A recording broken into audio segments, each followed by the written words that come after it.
All right, cool. I think we're live. Hello. Yeah. Hello, chat. I am Phantom, and I have Ryan with me. You may have seen him, I don't know, a few minutes ago. Yep. Yeah, if y'all caught that Mario 64 run, then Yeah, this Mario's gonna... Mario might be a little bit different, but Yep. we can talk about the game as we go. We've got a long intro here, so I'm just gonna go right in. Hopefully my auto splitter just works. It didn't. Damn. Oh well. No, I feel you on that. Since I was using a different live split setup, I was like, I'm too lazy to set up the auto split right now. So yeah, sometimes it just works, sometimes it doesn't. That's fine. We'll deal with it.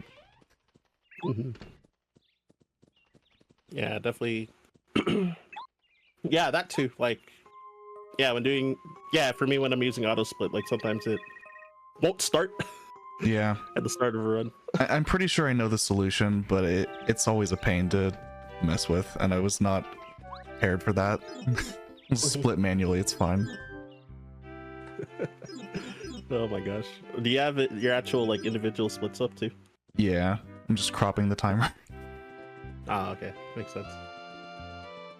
So you're smart, so definitely made a whole nother separate live split and like made it magenta and stuff. Oh. To color coordinate properly with the OBS overlay and all that. So yeah, no, all I did was closed my layout so it's just the default layout. And then let it go from there. Oh my gosh, I should have just done that.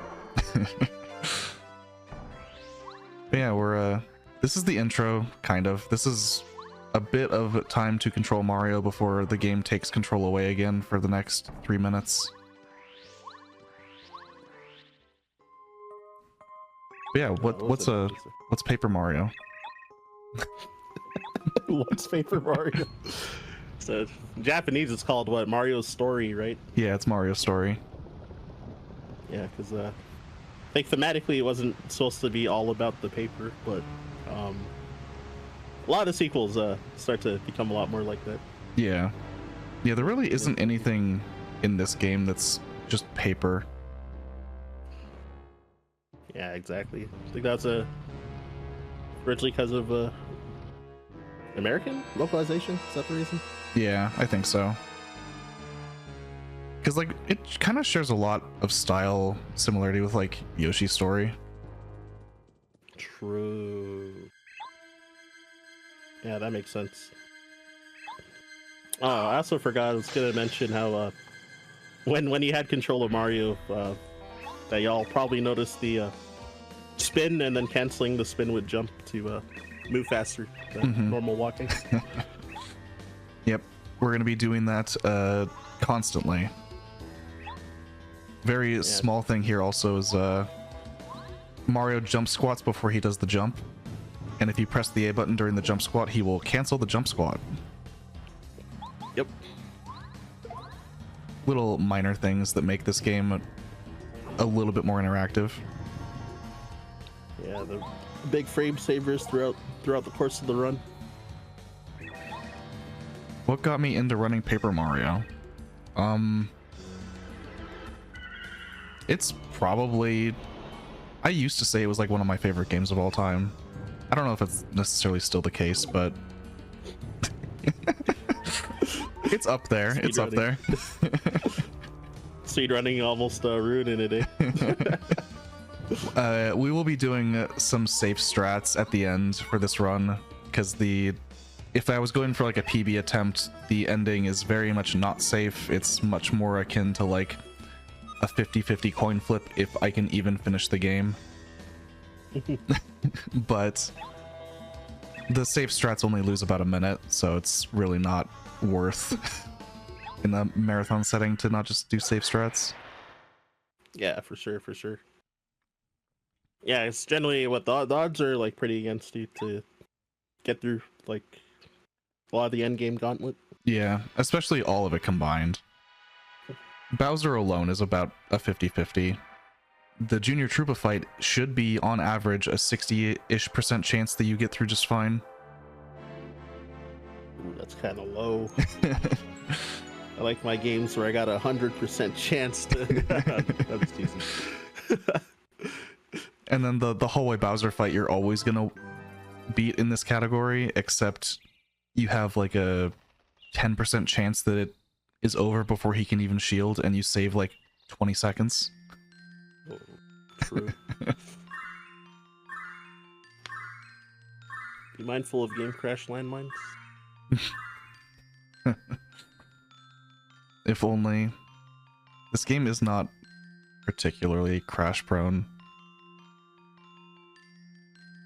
Yeah, oh my gosh. I was watching, was it Mario Luigi Superstar Saga on a GDQ hotfix show like a week ago? And Yeah.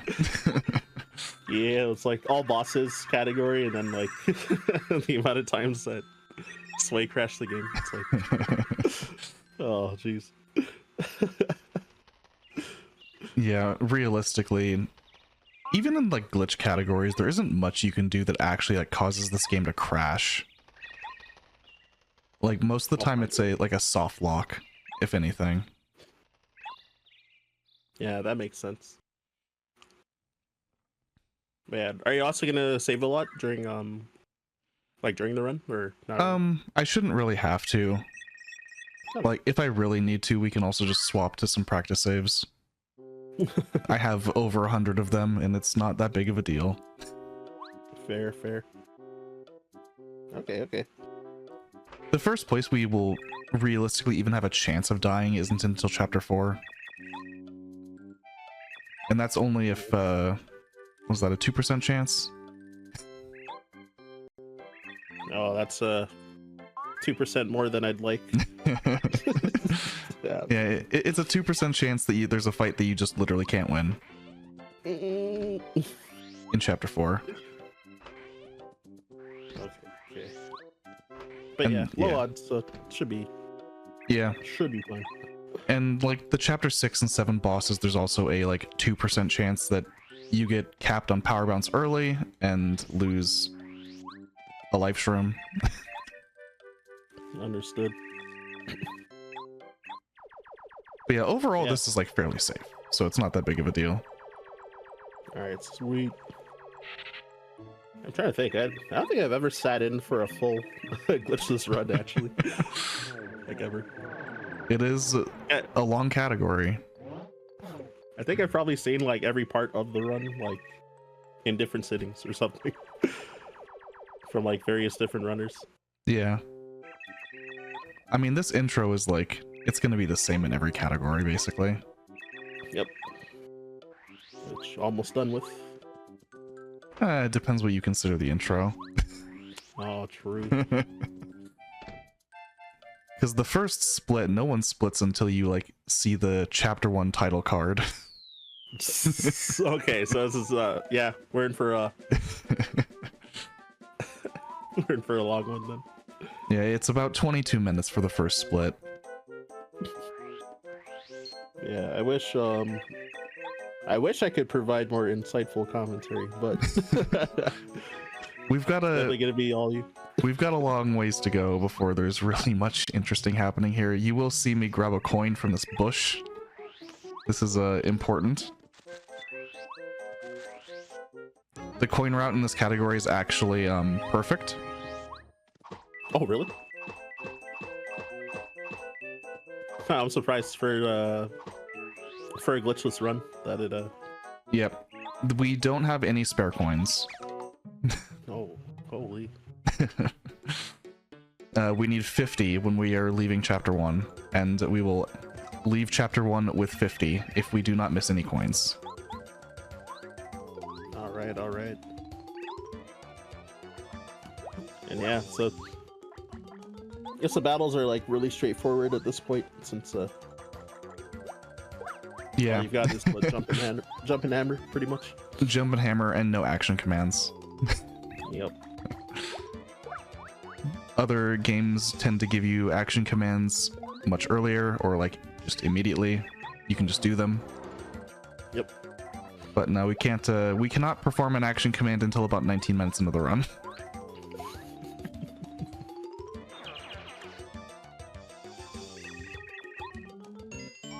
We will be getting our first badge up here, as well as a partner. So battles are a little bit more than just Mario jumping. Mm-hmm. We'll also be getting an item up here. Our first item.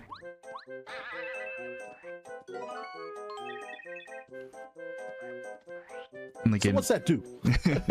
the game gives you a little tutorial about you just picked up an item, and then the fire flower does 3 damage to every enemy. Yep. Which will be coming in handy in the next fight that we do. Mm-hmm. Some clean, tight platforming there as well. Skip all those encounters, and looked like he also didn't jump very high either, just to like land faster and roll. Mm-hmm.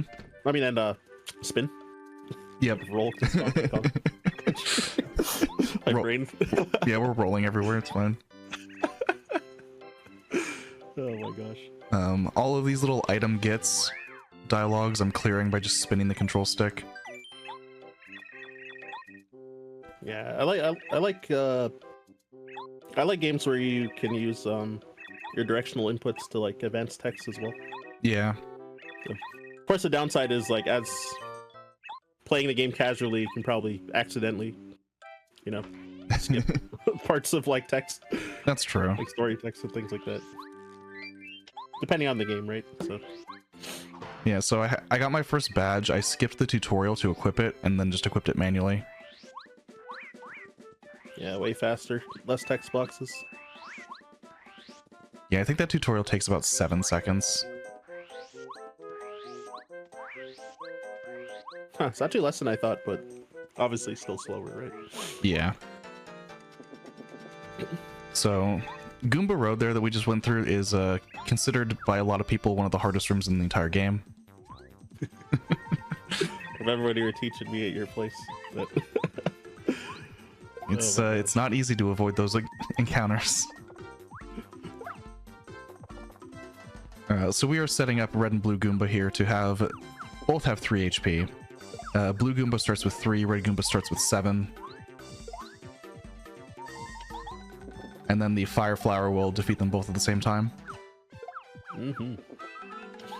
If you do kill one before the other, there is extra dialogue, so that's why the Fire Flower is used.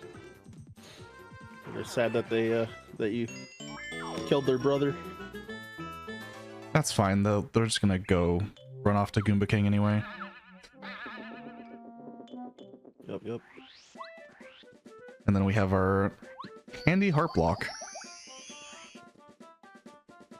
Yeah, optimizing the heals there by healing after the fight instead of healing before then healing again, right? Yeah.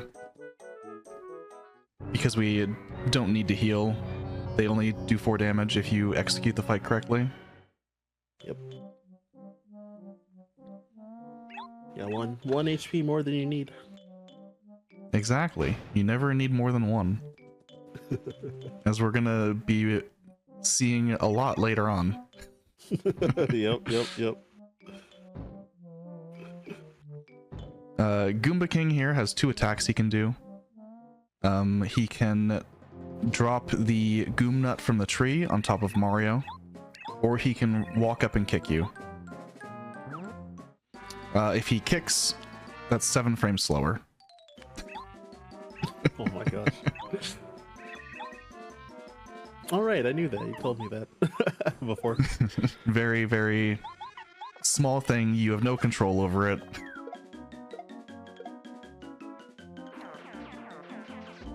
Alright, let's go. Rip. Apparently, a lot of people didn't know that you could attack the tree. Yeah, me too. Until my second playthrough of the game. That's when I found out. Interesting. Yeah, way back in... Oh gosh, what year did this game come out? Say 2000? Was it 2000? Okay, okay. I was thinking 01, but yeah, my bad. 01 might be Okay, the yeah, North so- American release. Okay, so around that time, because I got it for Christmas. Oh, actually, yeah, I got it in 2001. My bad. Mm-hmm. Yeah, because 2000 I got. No, I'm pretty sure I got Majora's Mask in 2000 That would for make Christmas sense. that year. So yeah, I got Paper Mario the year after.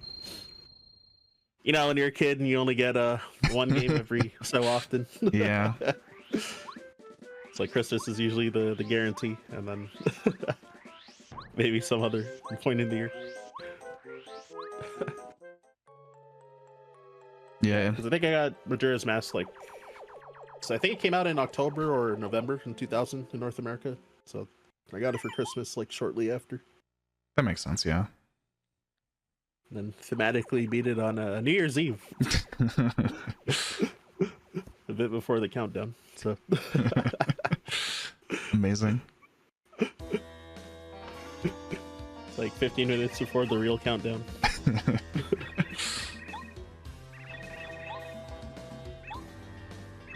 Yeah, we got some since we defeated our first boss, first like actual kind of boss fight, we get to a lot more dialogue, a lot more story. Mm-hmm. Holding the B button through text is the fastest way to advance text. In fact, if you even press the A button, the text will go slower, so.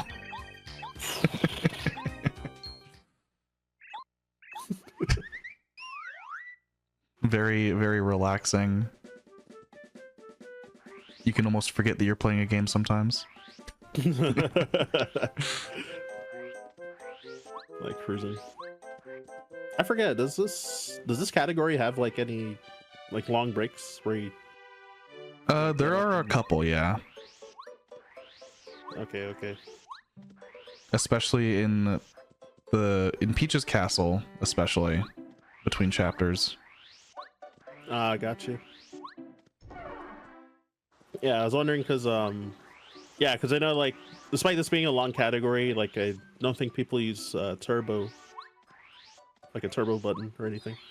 Yeah, I mean there'd be no real reason to, because it's the N64. If you unplug the controller while a button is held, it just treats that button as still held. All right. So if you are holding B and you unplug your controller, you can just walk away. Yeah. So that works.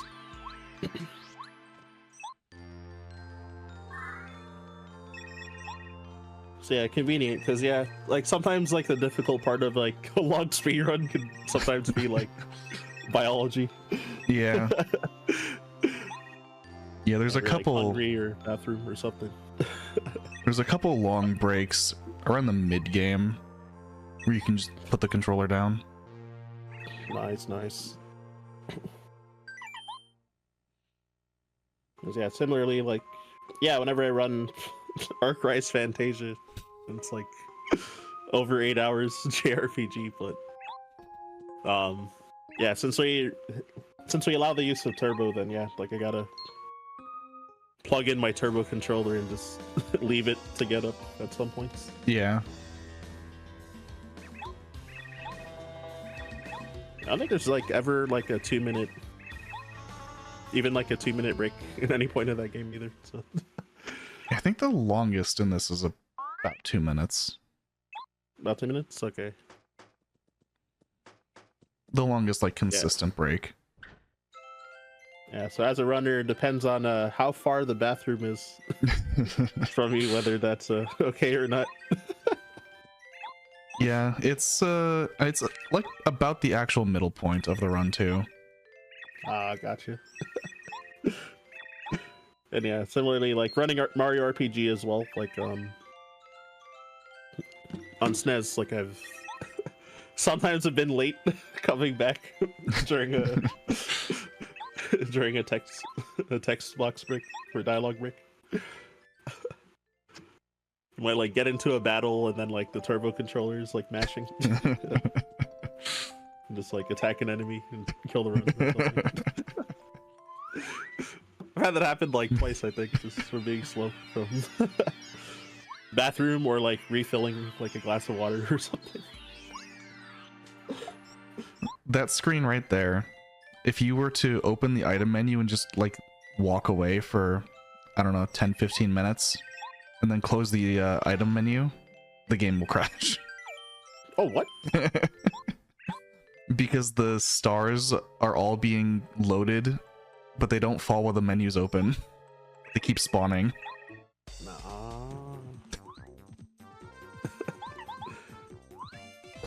So we can do gosh, that's so jank. we can do action commands now, which means timed hits, blocks. Can actually kind of play a game. Yep.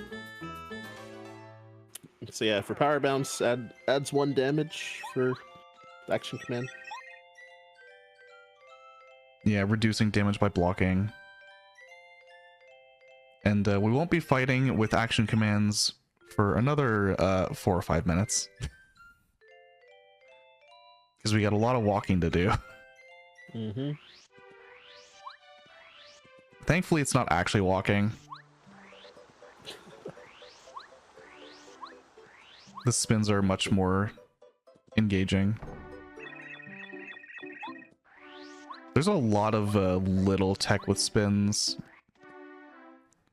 Depending on how you approach, depending on how you approach a wall, you can cancel the spin automatically. Yeah, I've been like falling off of those like little ledges as well. Yep. To like cancel your spin and then spin again once you land. Yeah, as long as you cancel your spin in some way and don't just let it end naturally. Part of the coin route is going to be for a badge post chapter 1 that is Speedy Spin, which will make your spins faster and go further. Yep. So of course the main speed movement tech of the run, it going faster. It's important to buy it. Yep. And it costs exactly 50 coins and has a 75% chance of spawning in the shop. Oh, I thought it was less. Whoops. Alright, I'm glad he answered that. Yeah, because he starts with 4 badges and you just need the 1. He only shows 3 at a time. Yeah. I also just picked up a fright jar. Jack, and he used to spook some enemies. Yep. The experience route is pretty tight, so ideally the fright jar does what it needs to do. That makes sense, because yeah, it's a chance that it can fail.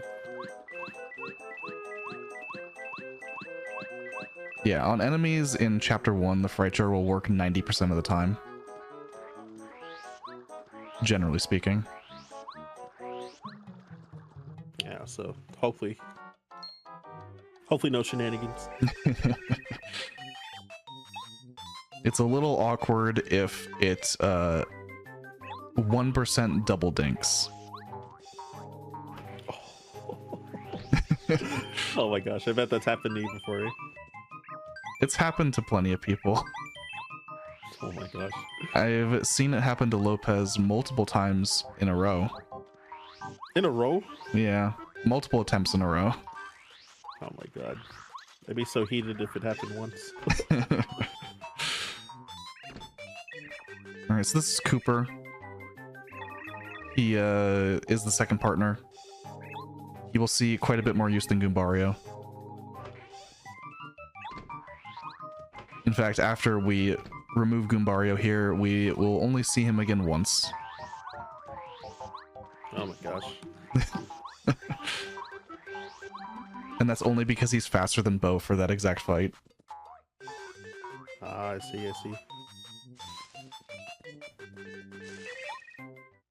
Yeah, I guess it's pretty common. A lot of RPG games where one character ends up, at least one character ends up being barely used. Yeah. There's a few partners in this game that are very not useful. Unfortunately. A lot of them are cool. So yeah, so isn't like the last one of this like faster in Japanese or something? Yep.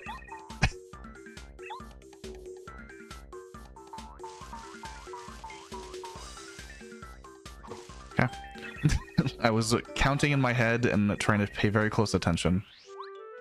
Hey. The last one on Japanese is definitely harder than on English, just because of how they move. Or yeah, they like jump like lower, right? Yeah, something like that.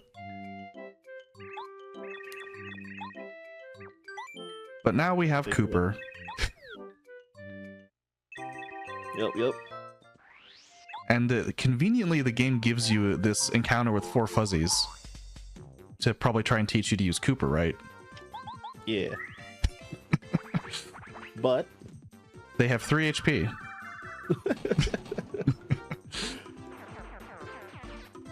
And unfortunately, Cooper only does 2 damage, even if we did have the FP to use Power Shell. Yep.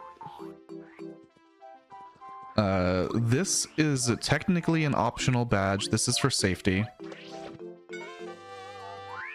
This badge will be equipped immediately before Final Bowser.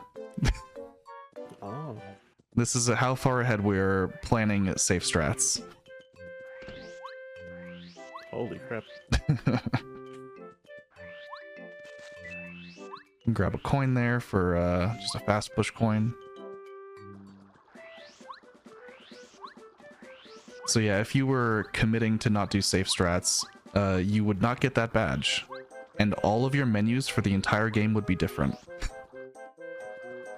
That makes sense, because it's going to be in the way of the other badges.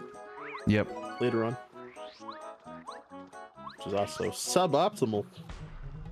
It does make one badge menu actually faster, but I think all of the rest of them would be slower. But oh, please. That's hilarious, actually. Yeah, that bridge paratroopa is not anyone's favorite enemy. Yep. All that weaving you had to do to, like, bait him to attack low. Yeah. And his position's RNG, because of course it is.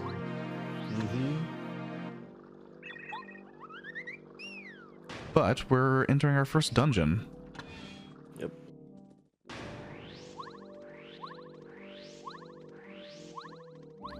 Okay. This area always gives me so much nostalgia. Also, yeah, I saw that struggle a little bit there. He literally just took a step to the left or the right. You could see the Matrix. Yeah, you want to first attack him by jumping on him so that you knock him over. That way the power jump defeats him instantly. Yep. And then, yeah, so first level up goes to FP. Yeah, we'll be taking a lot of FP in this run. And honestly, not much else.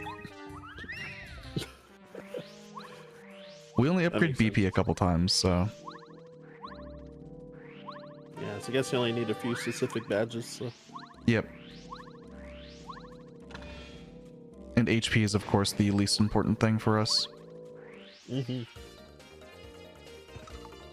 Also, thanks to the Raid Rai guy.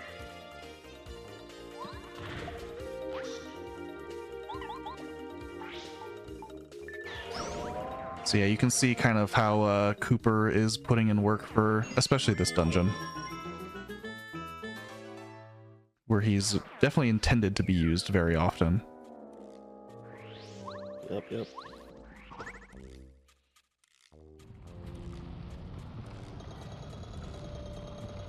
Coming up on what we call the pit.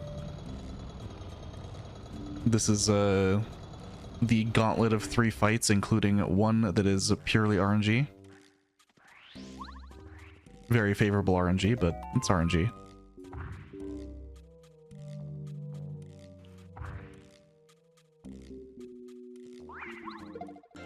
Because this first fight is a single paratroopa and a Koopa, which, you know, you knock the wings off, he falls, you're fine. Regular fight. Cooper does this perfectly. However, this second paratroopa is a fight with 2 paratroopas. And Cooper cannot do anything. Yeah, so you're... Alright. Yep. Scaring them off. Never to be seen again. Yeah, because we're alluding to the the double the double dink and stuff earlier. Yeah. The normal fight where they just run away. Yeah, very average. This next room, I know that people that had never seen Paper Mario runs before, whenever they see this room, they're like, "What? You can do that?"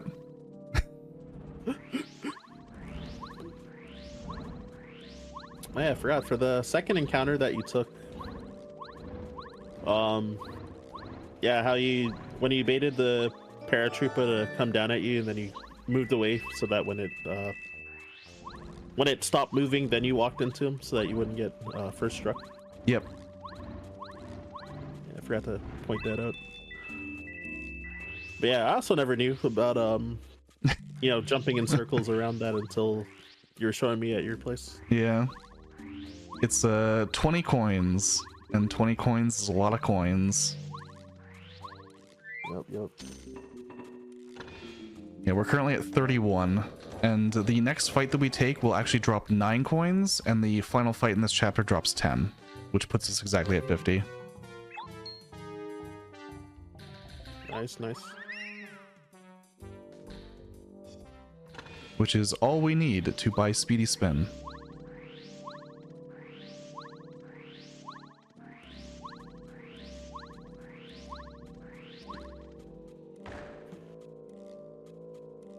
And it is almost time to say goodbye to Cooper. He still has like a little bit more use, but unfortunately Cooper is not as good as Bombette.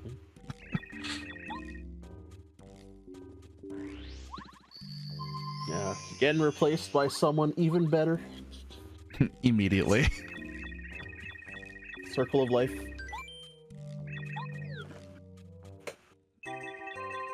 Yeah, because Bombette's basic attack, Bomb, without any upgrades whatsoever, for 3 FP, Bombette does 5 damage.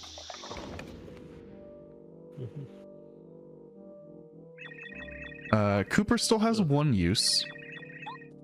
I'm gonna mute for a second. And that is this fight right here.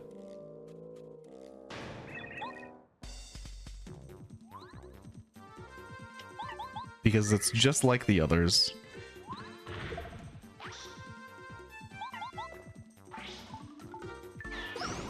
There is a fight that uses Bombette here, but it's slightly less efficient for what we need to do for the rest of the chapter.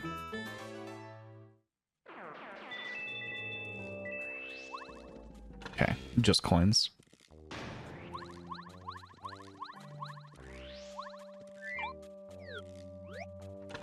I'm gonna come grab this key.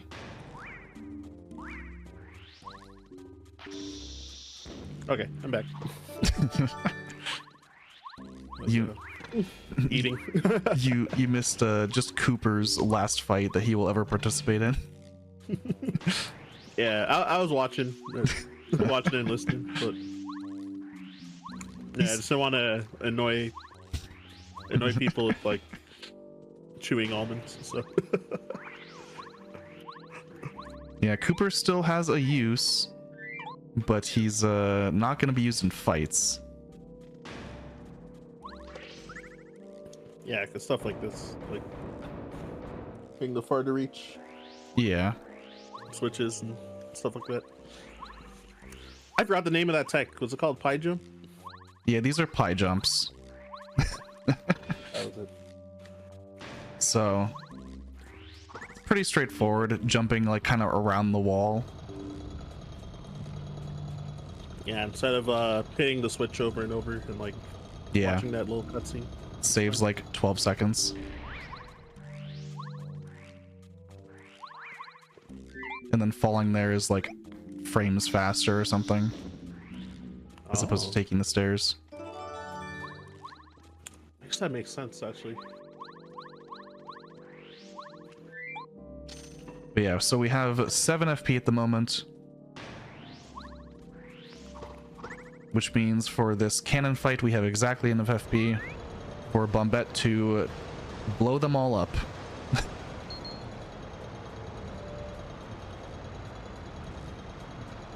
And we will also get to see our first instance of a Bombette first strike. Because getting hit by that's kind of embarrassing. Sorry, go ahead. Because most first strikes in this game do not scale with action commands or anything, but Bombette's first strikes are full power. Yep. It is also impossible to get around these cannons. There's an invisible wall behind them until you defeat them.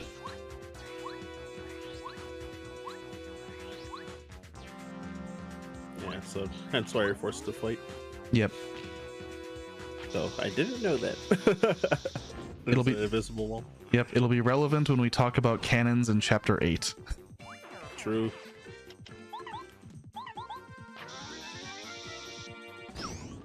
Where that is not the case.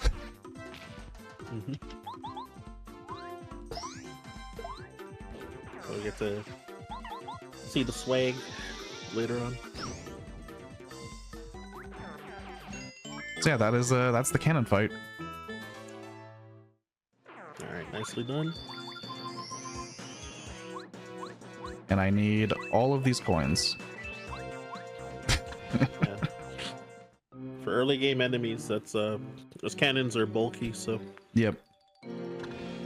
Basically, the only fast way to beat them is with Bombette. They don't really pose a threat because you can always defeat the bullets anyway. Yeah, it just takes a while. Yeah. And now we're at Bowser.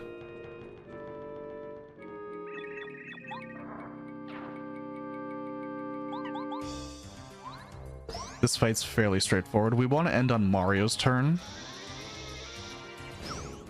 by dealing exactly 10 damage.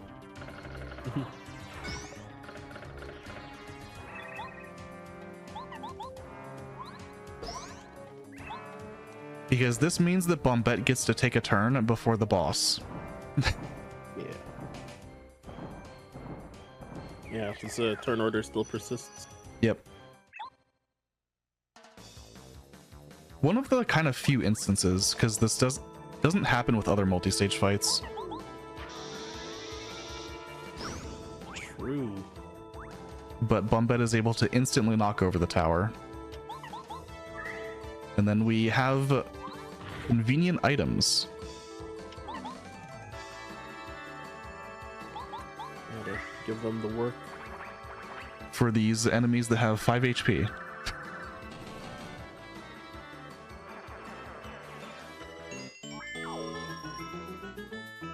Alright, cooked. And that's chapter 1.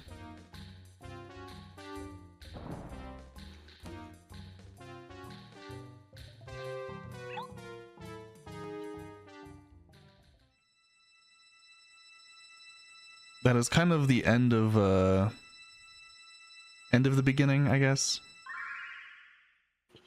Because once we have Speedy Spin, the game feels significantly different. That makes sense. It is a very different experience moving around with and without Speedy Spin.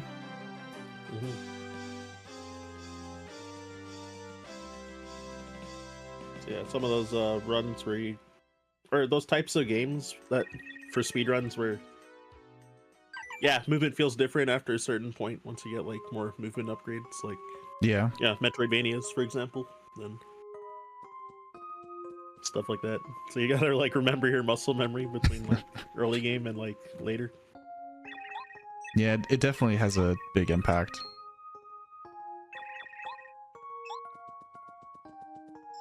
Or even like Zelda games that where you have to wait to get boots or something. True. Yep.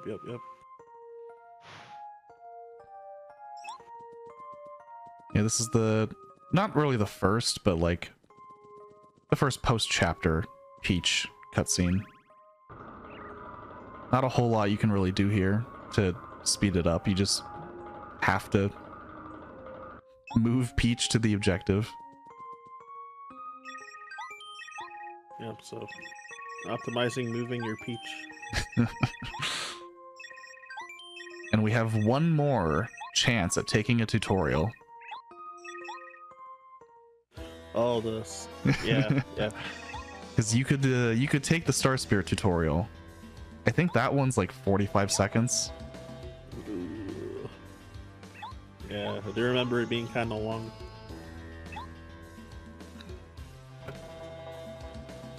Like casually taking it by accident sometimes. Yeah.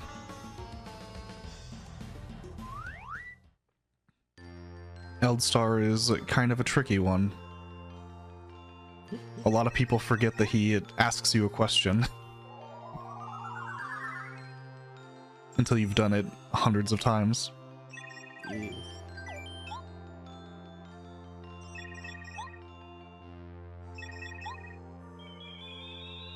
Alright, tutorial thoroughly skipped. Now we're going to be making our way back to Toad Town. Hopefully not getting any encounters, not losing any money from doing so. But all of this is fairly consistent, planned out movement.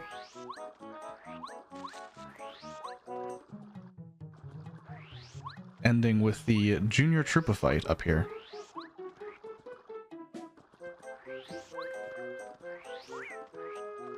There is also a badge up here that you could get to make things easier. Inside this badge block here, there's a strat in Chapter 8 that is made significantly easier by having that badge.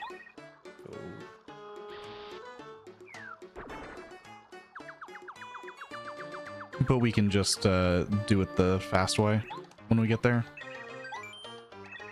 Oh, cool. What would you normally do? So that badge is Dizzy Attack. Yep. So you can spin into enemies to dizzy them and make it really easy to run away. Oh, so I guess that. I guess there's some parts that are hard to avoid encounters. Yeah, and you can also use the iframes from running away to do other things. Okay.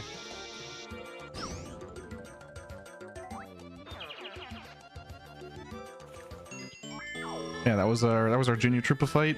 Now we're gonna upgrade FP again. Not really. I don't really have badges at the moment anyway.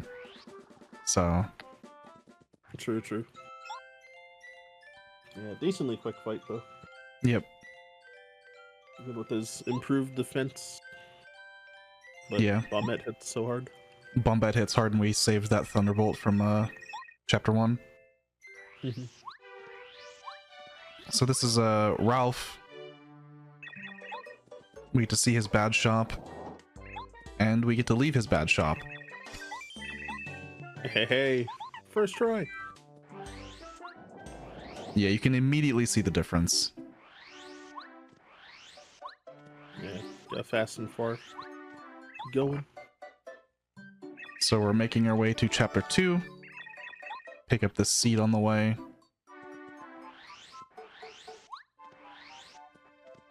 That movement is just a very specific way so the Bombette doesn't get stuck.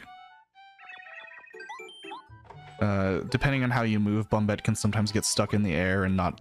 You just can't put her down until she's grounded. Yeah, that makes sense. So trying to, like, get her to do specific movements so she's not ever in the air. Yeah, it ends up being faster because, yeah, not having to wait. Yep. And Mount Rugged, I think, is the best example of an area that feels like it was designed for speedy spin.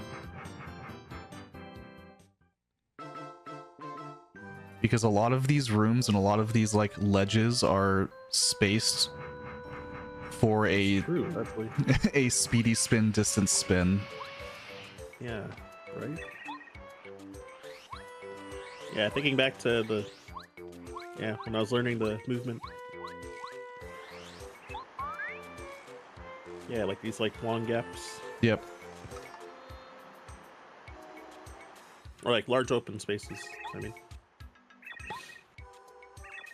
Yeah, it's not as compact as some of the earlier areas.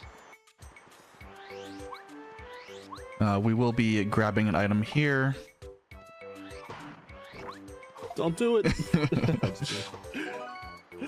Only one. Yep. Oh my god, I just saw the 1,000-Year Door remake. Like, they can do like the Pit of 100 Trials the second time. And Yeah. I actually didn't know that was a thing until like I was watching a random YouTube video like 2 days ago.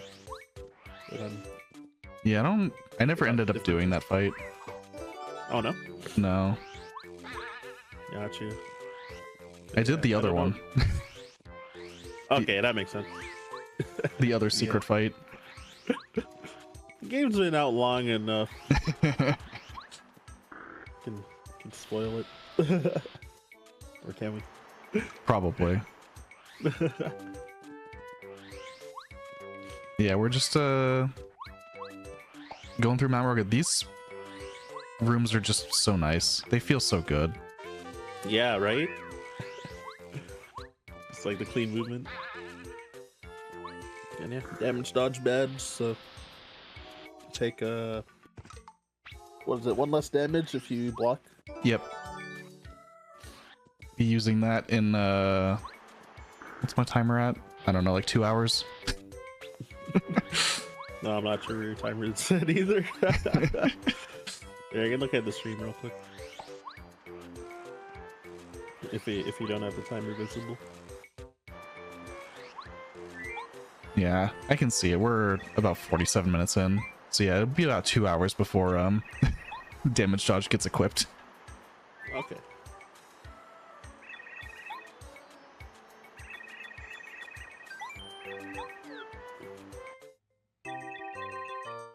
And once Yeah, again, PB nerd. once again, we have replaced a partner with a new partner. A new, better partner. But we will be seeing Bombette plenty still. Yeah, paracarry. Paracarry is just very strong for single target damage. Yep. Outshining Cooper. So they're the same species and everything. So he's got more swag. He's got wings. Yep.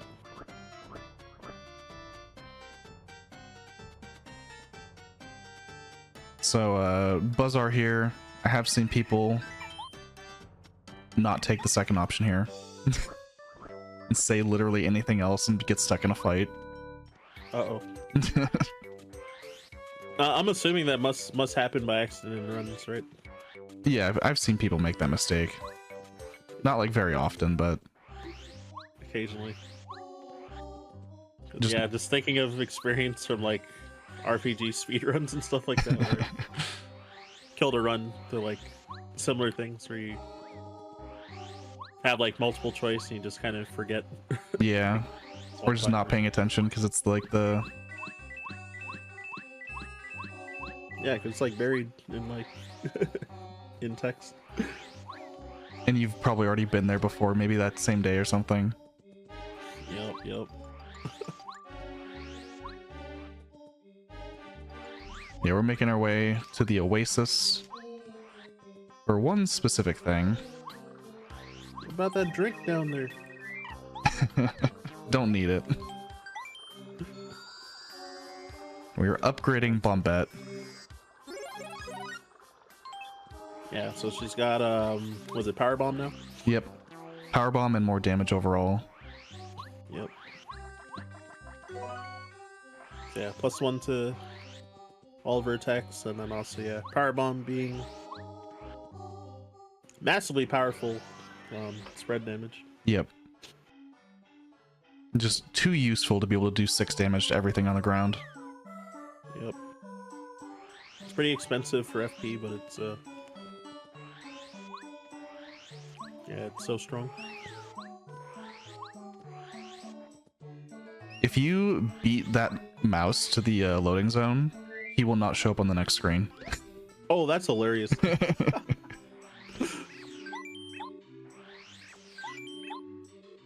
Yeah, you have to make sure that he takes the loading zone. That's funny. Yeah, Dried Shroom and Dusty Hammer. I've seen people get stuck there for a long time and they're like blind playthrough Yeah, of the game. because you're supposed to like learn the password from Mustafa. Yep. And he wants you to bring him a lemon from the Oasis, which means you need to find the Oasis. Yep. Yeah, so right where you got the partner upgrade, then Yeah. there's like a lemon and lime there that you can get. Hello, Quizmo. Fortunately, you don't need them. Yeah, we will not be talking to Chuck Quizmo. We will actually never pick up a single star piece at all. That makes sense. I guess it would be pretty out of the way to like buy badges from that star piece guy. Yeah.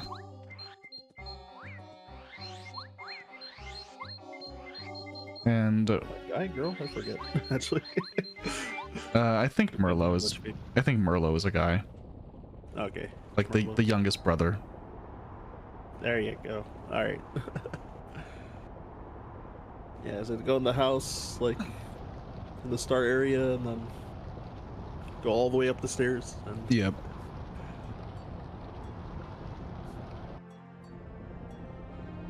Yeah. and I don't know if there's like useful badges that are like cheap enough anyway over there. Not really. I think like the best badges you can really get there are one of the power pluses. Yeah, it's expensive.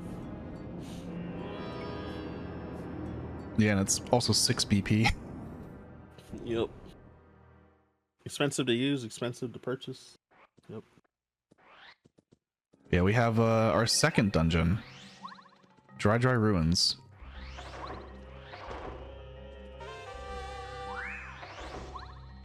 And picking up I like Spike the Shield. I think Spike Shield is probably something a lot of people just casually always left on. Yeah, I'd assume so.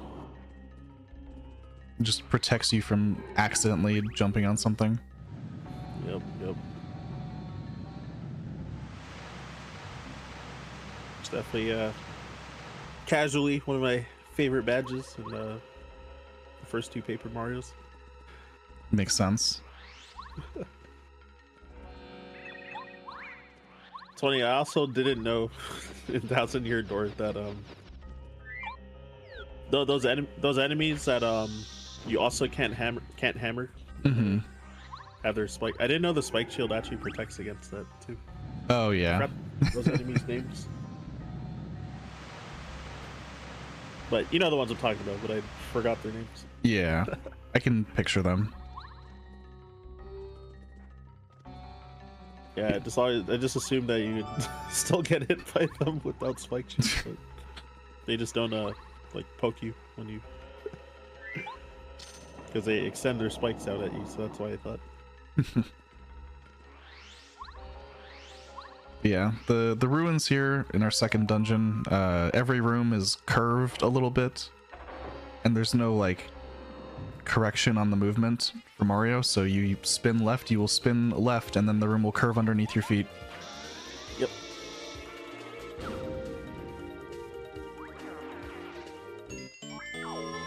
Also, by not maxing power bomb there, you save 1 to 2 frames depending on the fight. Oh wow.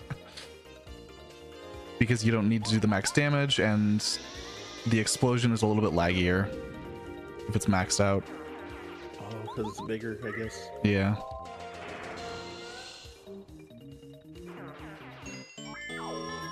Oh, that's hilarious. Actually didn't know that.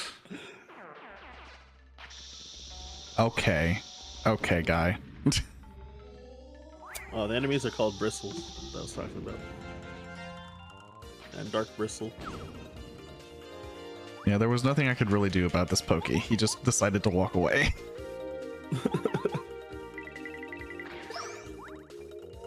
I will go for a jump here that saves 2 seconds, and if I miss it, I lose 6. Uh-oh. Either save a little or lose a billion. Yep. And the point of it, you're probably going to see the point of it. Even if I miss it, you would see the point of it. Yep. No. The point would be to skip doing this.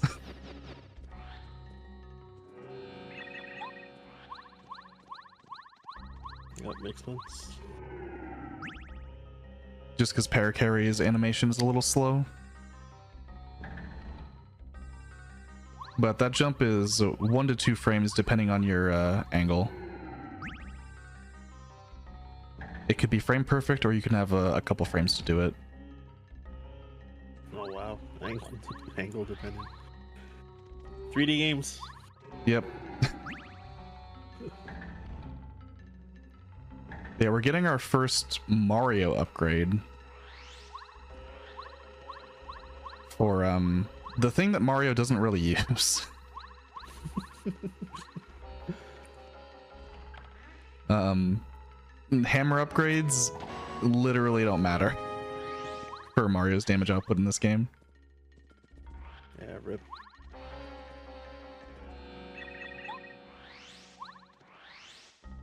Because even the hammer attacks we do use don't scale with the hammer that you use it with.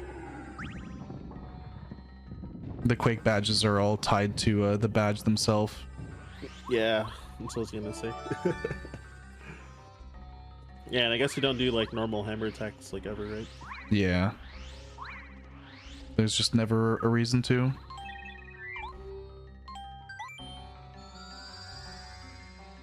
Upgrading our other very strong partner here.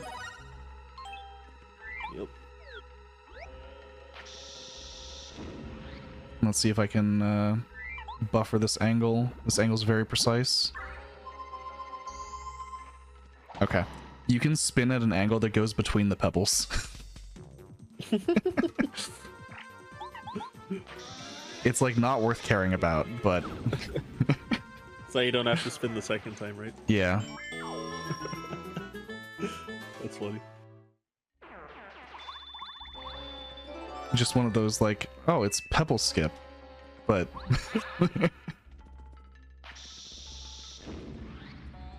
walk there a little bit so the Bombette doesn't get stuck below.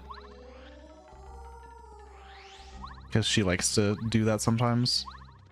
Mhm. And we're going to be going for another Bombette first strike.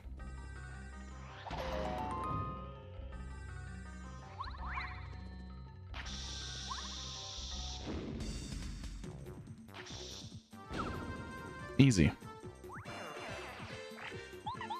Bombette's hitbox is actually very vertical and not very large in, what would that be, like the direction towards the camera. Towards the camera? Yeah. Like the Z-axis? Yeah, the Z-axis. Yeah, her hitbox in that direction is very, almost non-existent. Yeah, so it's just like... Yeah, I guess it only is like... Yeah, so only horizontal and vertical. Like in front and above. Yeah, basically. Which makes hitting some things with Bombette very annoying. Yeah, thinking of it... Yeah, like casually thinking about it and like... Yeah, exactly how difficult it is sometimes to get a first strike. Like you have to be like... Have her like walking straight at them. Yeah. Luckily, we don't really have to deal with that anymore. Those were the Bombette first strikes we had to deal with. Yep. It's like definitely something you get used to, but yeah, like I know what you mean. That it's like, yeah, like you'll miss by the Z-axis like often when Yep. just like trying to go through. Just barely. Yep. Ooh. You don't want that honey surfing. No. That's slow. I would like my inventory to not change. Oh, I missed it. There's a frame perfect input you can do there to jump. And then Mario will do the running back and forth while in the air. Could add the swag. Yeah. Oh well. Legend of Zelda 2.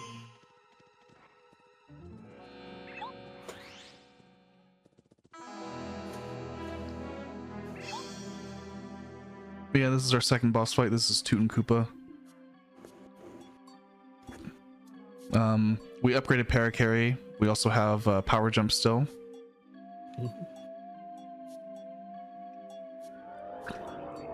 So with the upgraded Paracarry, Shell Shot does 6 damage and Power Jump does 4. For 10 damage a turn. Toot and Koopa has 30 HP. It's about to hit really hard.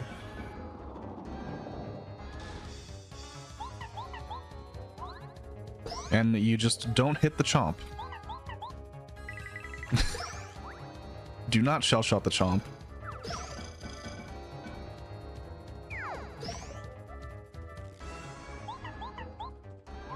Remember the first time I was doing this fight, I was like, kept trying to kill the chomps over and over. Yep. Like, I mean, this fight's so hard. That's what the game like probably wants you to do. Yeah, but it takes so much like resources to like kill Yeah, because the chomp has, I think it's 3 defense. Yeah. Like it's a lot of effort to actually kill them. Yep.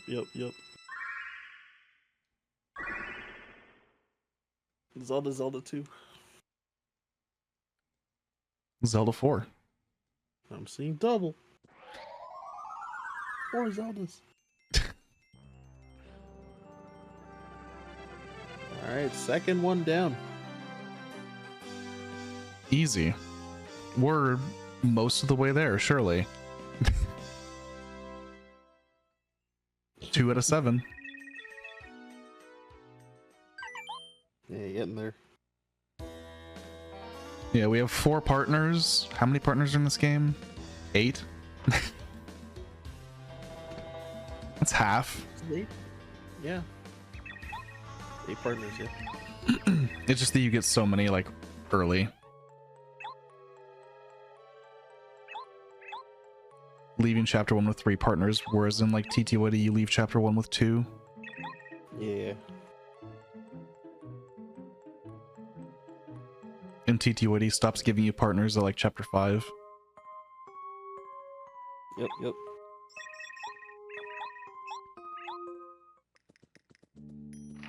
Yeah, this section in, one of the routes calls this Metal Gear Peach.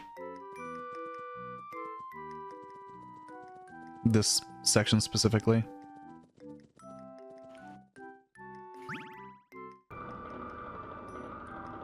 I've also seen some lines that Lopez is, labbing out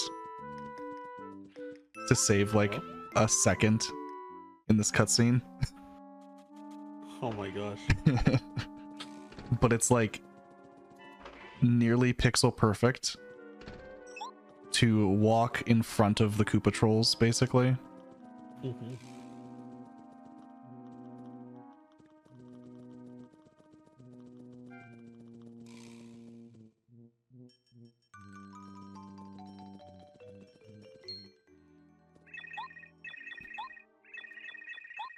But yeah, you can see that there was a badge there that was Power Rush. Power Rush is a very good badge.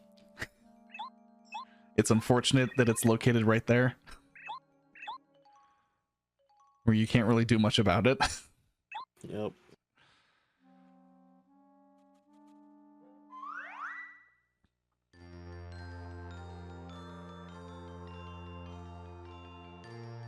Because Mario doesn't really have a chance to pick that up until right before Bowser. And getting that badge from Peach's inventory to Mario's inventory is incredibly slow. Well, yeah.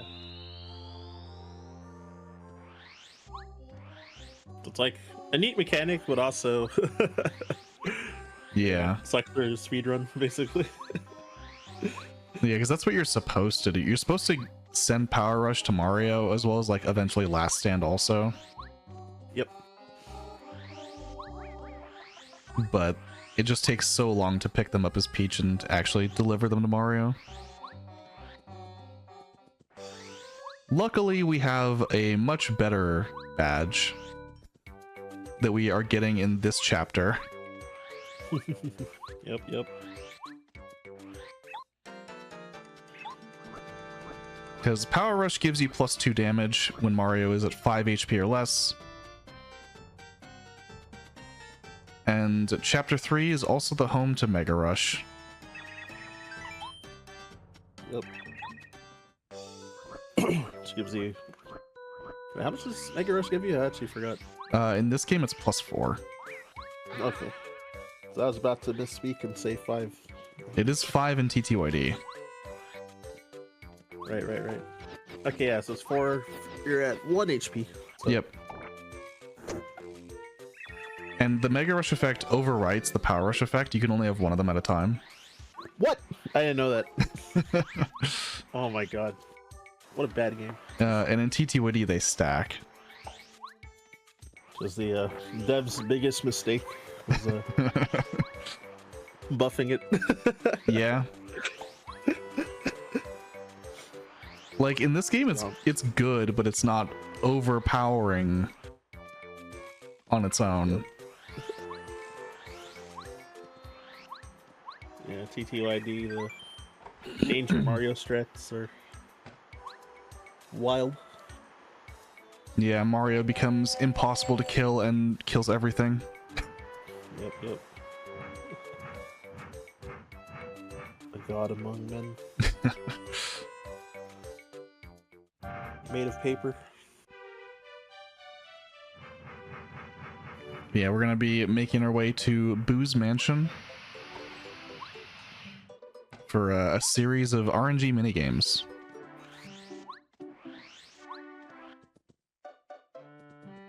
Everyone's favorite part of the run. Oh boy. I love RNG. It theoretically doesn't fluctuate that much in time, but... And then you... gotta... Oh, sorry, go ahead. Then you sometimes get, like, the worst RNG in all of them. That kind of adds up.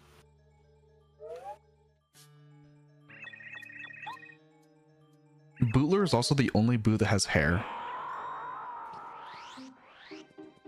I never noticed that. But yeah. Oh my gosh.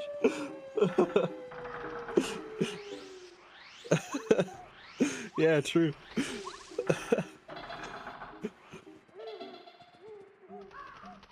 Yeah, you'll notice a lot in Forever Forest as long as I'm hitting them. I should be canceling my spins automatically along the walls. The angles are pretty precise. It's a frame perfect spin timing. It's like I missed it there, but I'll probably hit half of these on average. They're not bad. And we're just going to be picking up here our third magical seed.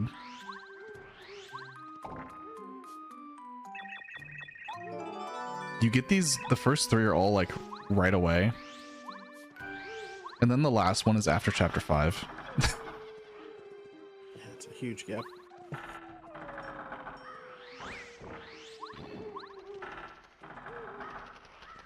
yeah, this path is all just nice. very static. Yep. It's like remembering the forest in SMRPG.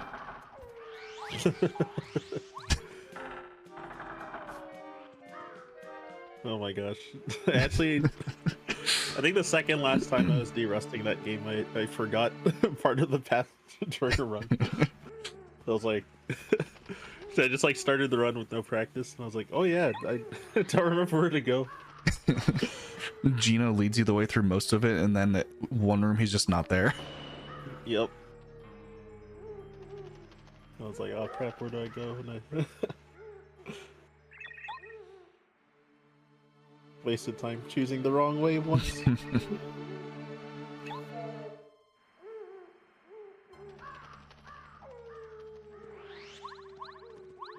So yeah, this is Boo's Mansion.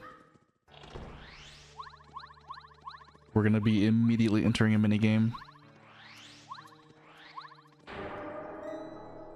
After a short jump scare. Mm-hmm.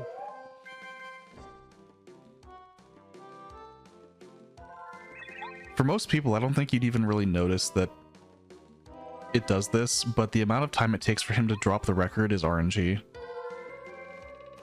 Oh my god. I've had enough of this game. RNG in my speedrun. Can't believe it. Yeah, that one felt particularly average. But if you thought the RNG of Boo's Mansion is done, I'm gonna enter this room.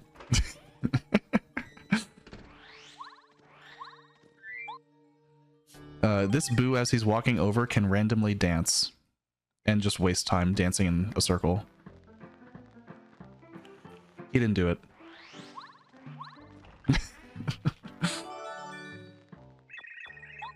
Oh my gosh.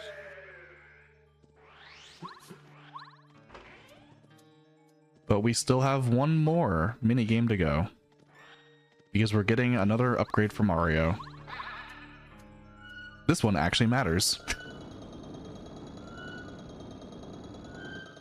Yep. We'll see in a bit.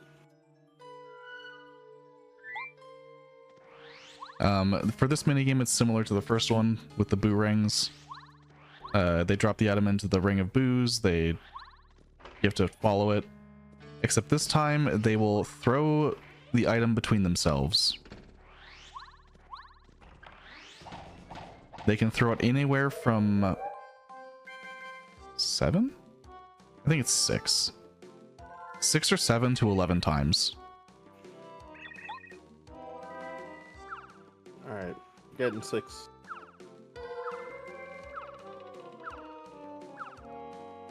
Okay, 6.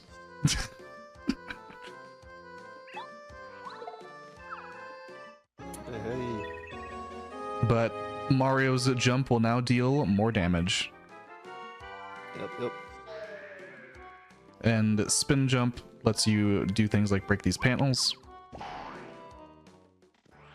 Notably in this game, the boots that you have actually affects your jump animations in battle. So like power bounce, Mario will do the spin jump. Yep. Between every bounce. That's kind of slow. Yep. It is. Yeah, so Ultra Boots animation is like way faster. Yeah, and in like TTYD, they only have the one. It's the power bounce animation. Yep.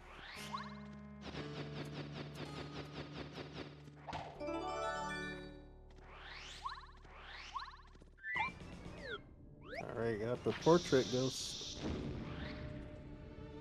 And blow up the wall in the library.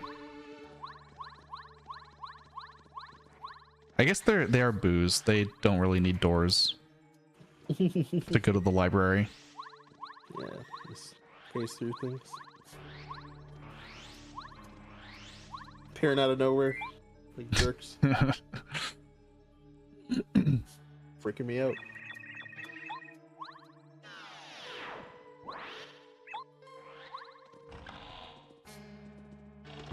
And we don't even get a choice for this one. She doesn't even ask if we want her to join the party. Oh wow, yeah. 'Cause I guess.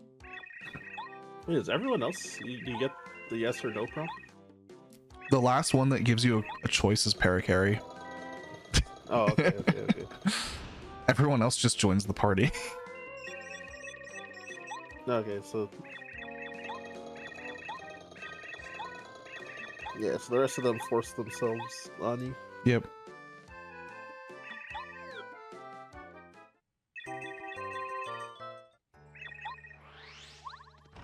But Bo's ability to become transparent will be useful in 2.5 hours. Hey. When we're fighting Bowser. She's doing her part. Yeah, we will use her to get into Chapter 4 also, just because we have to. But right now, she's just kind of here.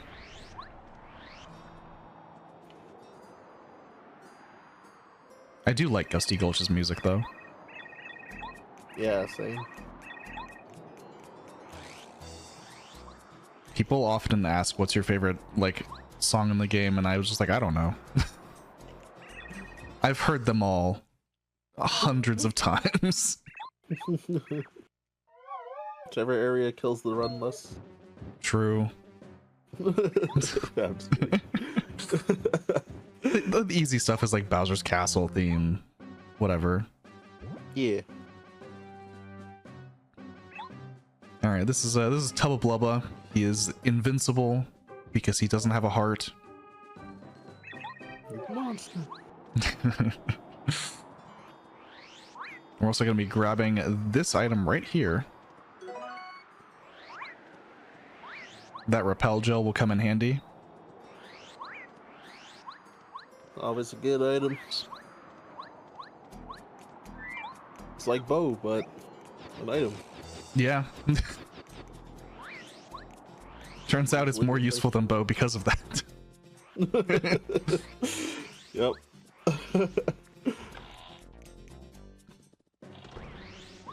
I didn't want to hurt her feelings, but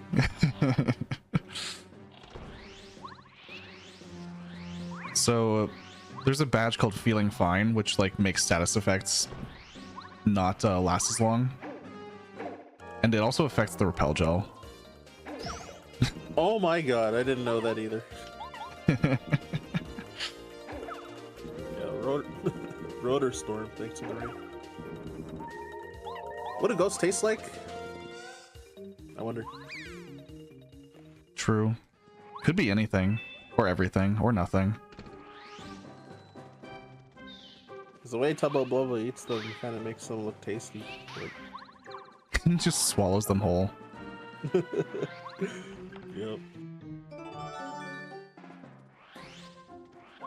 So there's a partner upgrade block here that we are not using. Turns out there's no partners right now that we actually need to upgrade. Unfortunate. And we cannot upgrade partners a second time, so otherwise we'd probably upgrade Paracarry. Yep. No Ultra Stone yet, so. You will also notice that I took a lot of damage from those clubbas. That was intentional. I wasn't just getting hit and then deciding to do nothing in battle.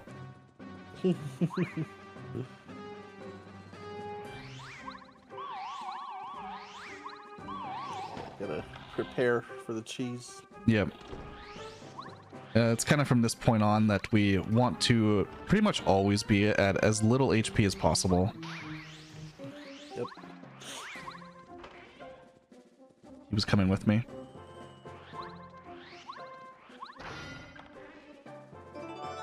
Alright, made it through the spikes. Jump on there, take an extra damage. Yep.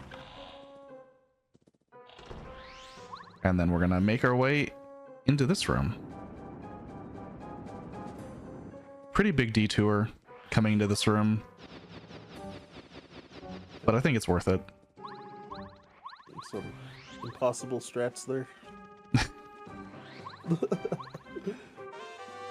Grab that badge that we will be equipping shortly, and then never unequipping.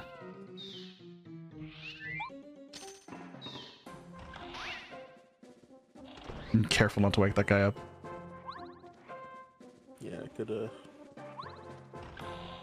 He becomes a problem very quickly. Yep.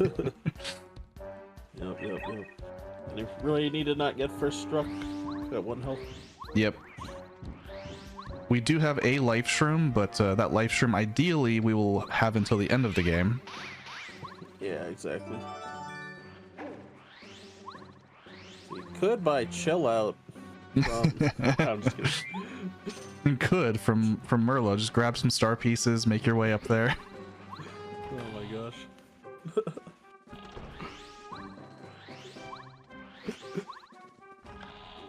I know there have been people that have done that for 100%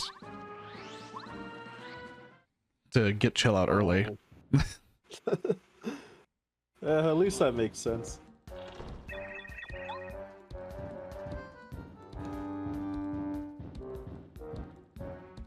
Yeah, we're gonna be making our way to the windmill that's at the start of Gusty Gulch. Mm-hmm. It would have been smart to practice some of these rooms.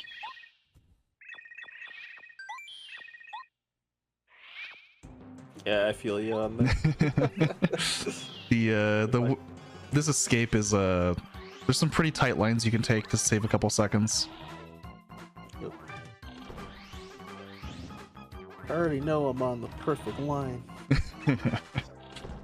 Also, this cutscene lags a little bit. Little. A little bit. Yep. It's for dramatic effect. It's my favorite slideshow. I got the swag jump. We're good. Hey.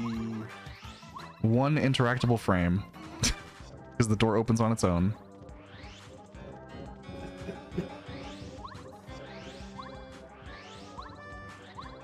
And there's a little bit of movement you can do up here. It's still RNG. Because the amount of time it takes for Tubbo to break through this door, in quotation marks, is RNG. But if you do it fast enough, you don't have to listen to him eat all the booze. Most of the time. Here's help. Here's help.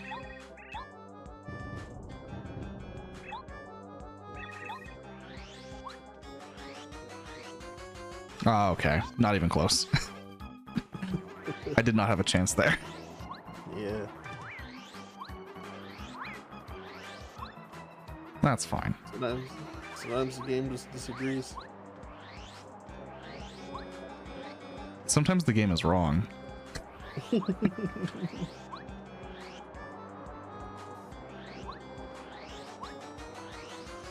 yeah, we've made our way to the windmill. These rooms are really tight. Like very, very small rooms. With single enemies. Oh my gosh.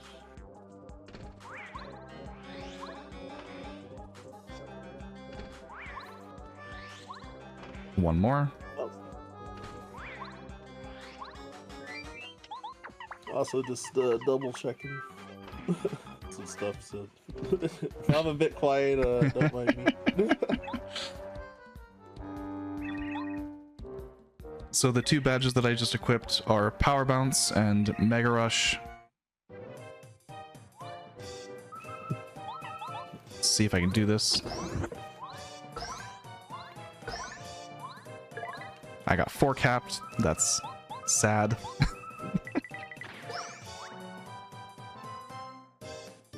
4 cap is very unlikely. The most consistent thing to do would be just to drop at 3 here. I'll go for 6. Okay, I got 4 capped again. Aww. Double 4 cap is a 2% chance.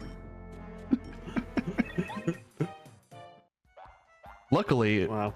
Paracarry is able to kill the heart anyway.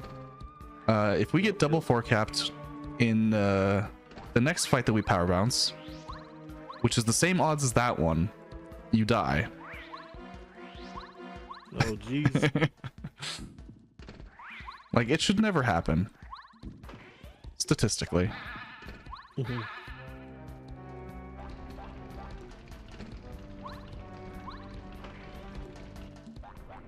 But yeah, now that Tubba has eaten his heart, he's no longer invincible.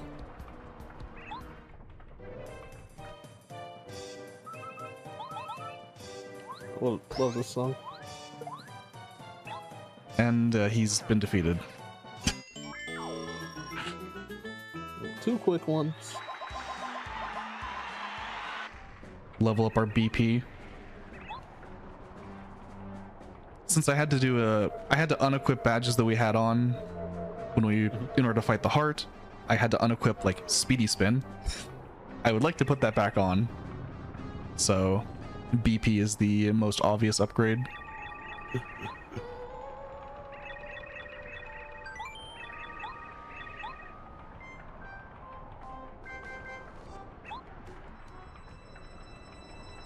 Technically there, Bo does ask if she can join your party, like officially, but it doesn't matter what you say. Yeah, assumes faster dialogue to say yes. Yeah.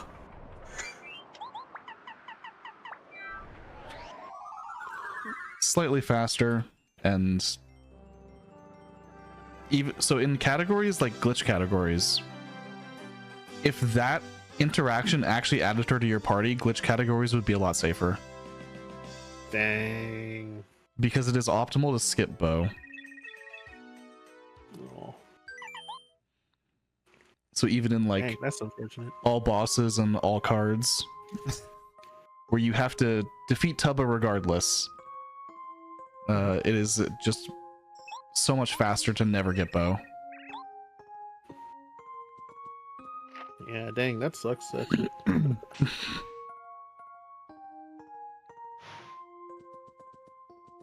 I know. Let's mute again.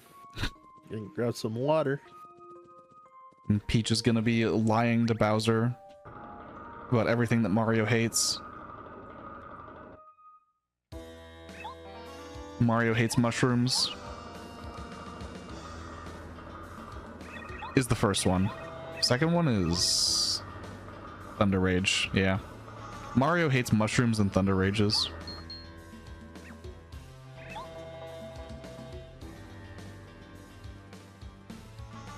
Do, do, do.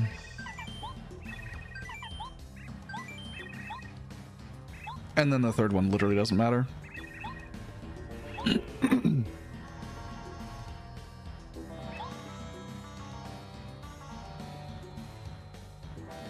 As we make our way to chapter 4.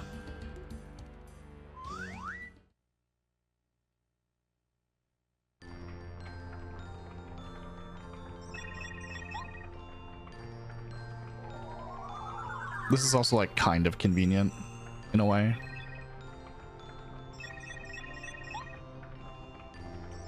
Because we do want to stay low HP. For the most part. Chapter 4 is a very scary one.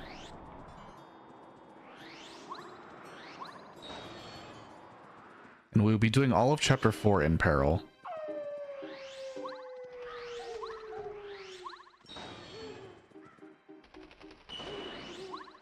It just kind of works out that way. Because of this Junior Troopa fight. Making use of some things that I picked up a while ago. Particularly this Thunder Rage that I picked up at the end of chapter 2.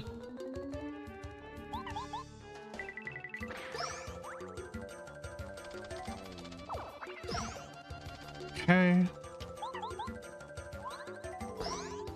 This fight is also very exact. Making sure to block one attack and not both.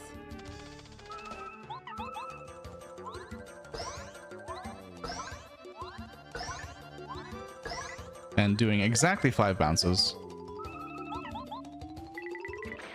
to defeat Junior.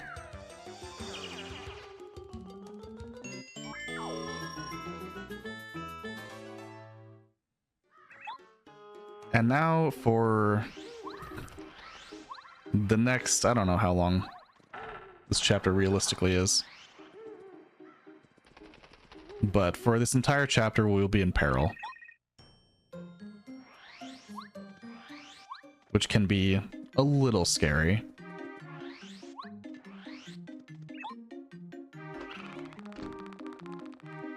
There is just no reason to ever heal until we're ready to finish the chapter. Which means any, like, bad jumps on a certain enemy types can just kill you on the spot. So I have to be very careful about avoiding those.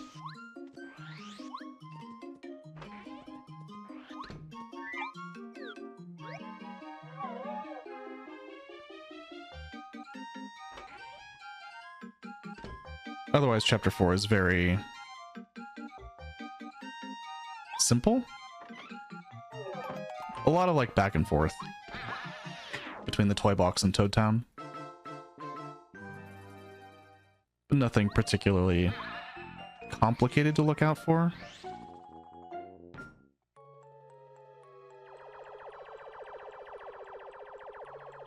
Yeah, this is basically the only reason we even bother giving answers with Peach.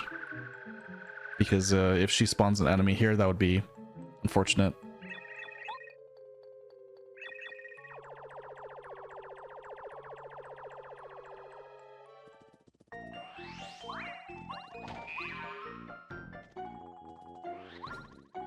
Ow.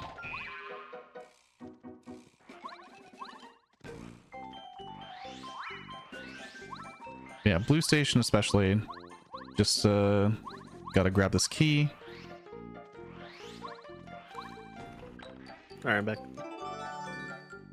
You missed Junior. Oh well. I'm sure we'll never see him again anyway. Oh my gosh, yeah, I missed a lot actually. Yeah, Junior Trooper fight, entering Toad Town and everything. Toad Town, whoa, Toy Town. Well, we'll be back in Toad Town now. Because I have to get the train. I'm just saying how this chapter has a lot of back and forth. Yeah. I remember this when I was a kid was my favorite part of the game.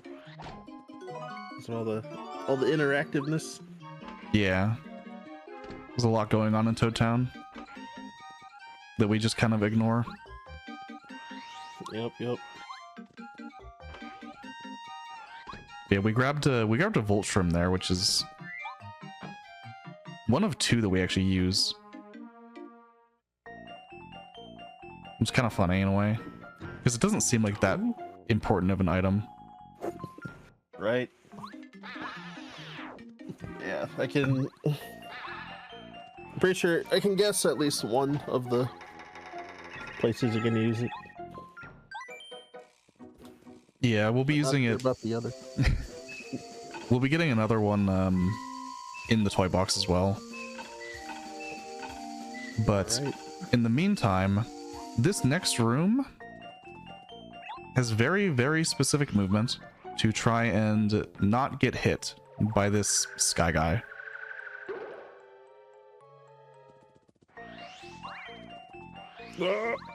Because on the way back, you're in a lot of lag when you leave these springs, but he can move freely. Oh, so he could just like get you while you're landing. Yep.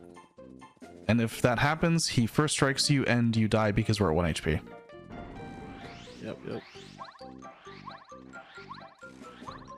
But we're gonna grab a lot of stuff here. Ice Power, a Thunder Rage, and the Frying Pan. All things that we need. Well, Frying Pan we need right now. The other things we need in Chapter 5. Oh. Yeah, because I lured him so far away, he was still kind of up there in the corner. Yeah, Ice Power and that Thunder Rage are both for the Chapter 5 boss fight. It just happens to be conveniently placed next to each other. Yeah.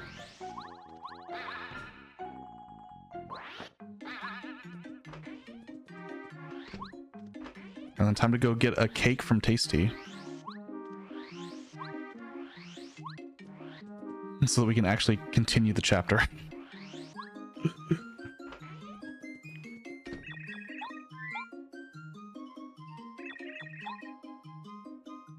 In 100%, you actually do a lot during these trips in and out of the toy box. Oh. It's been kind of rerouted a little bit to do a lot of the errands in this time. I got you. It's a lot of mid-game cleanup. Yeah.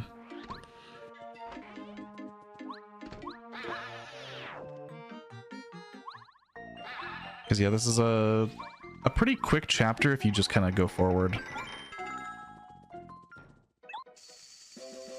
You really just have to get the key, the pan, and then you can just go to the end. Mm-hmm.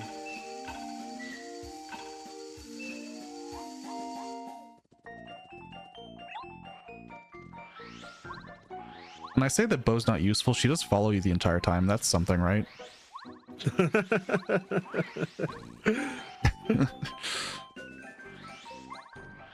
It's just that we're not fighting a single Shy Guy. Yep, just there for moral support. And there goes Gourmet Guy. Yep. It's a chunk.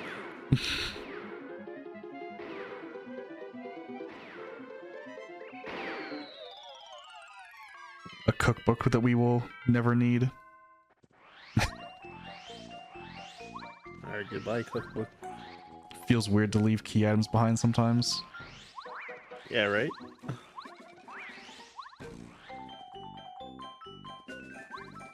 Yeah, that pyro guy here is a little scary because we are still at 1 HP. It's like a mistimed jump can be devastating. Ooh. Should, like, land on him or something? Yeah, which is very easy to do. Yep. Yeah, first strike. This would actually be tragic. But yeah, this is basically the end of Toy Box. Not a whole lot left other than the boss fights. But these are some long boss fights. Mm-hmm.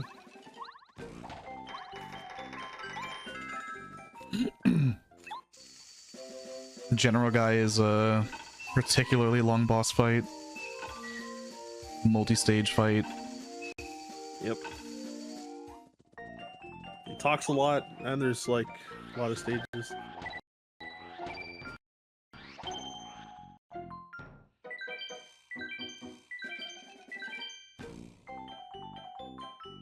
Very convenient puzzle, always the same. Yep.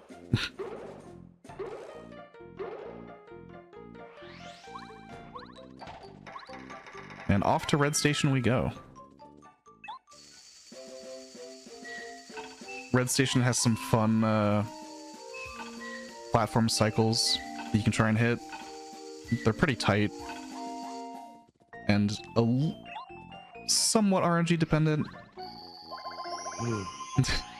Said the word. Yeah. Well, the words, I guess.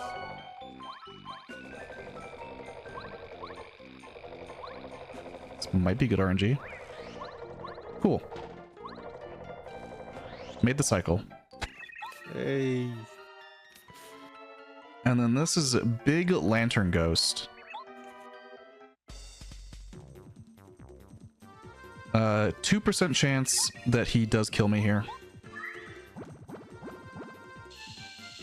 But surely.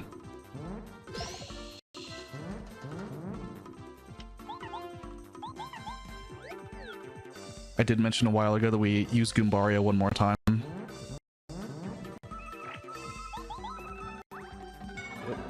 Because those multi-hits are a little bit faster than bows.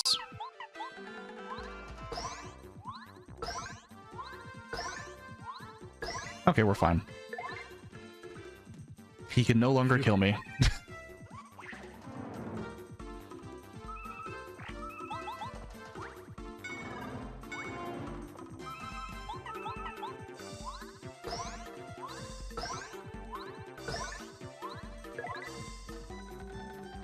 Yeah, if you get 4-capped twice, every 4-cap is a 15% chance. And if it happens twice, then you're 2 damage short of finishing the fight, and he will kill you. Yeah.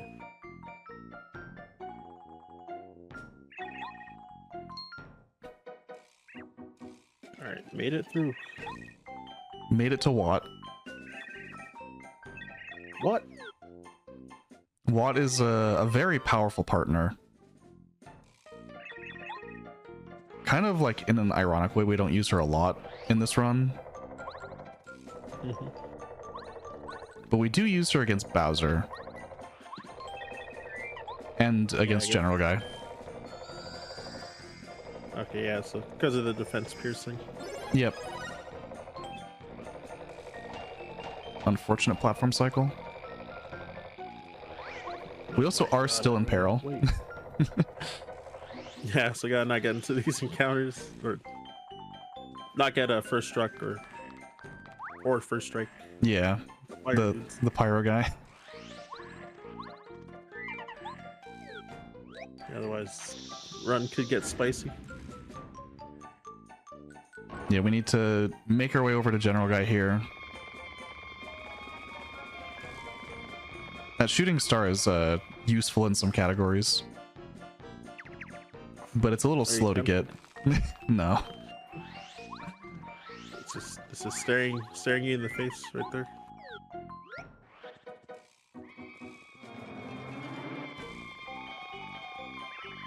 And now, for General Guy music is pretty good. Yeah. This might be one of the better ones.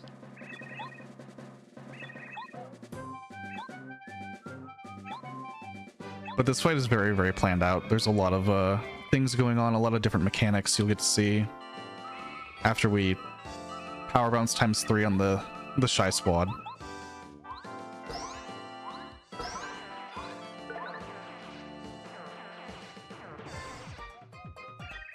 So hopefully, if everything goes as planned, with the exception of Star Beam and Peach Beam, this should be the only time we ever see a Star Spirit power. Because these Stilt guys have 7 HP.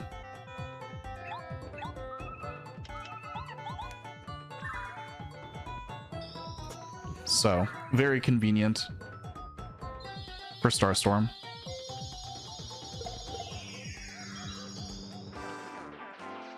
Yeah, makes sense.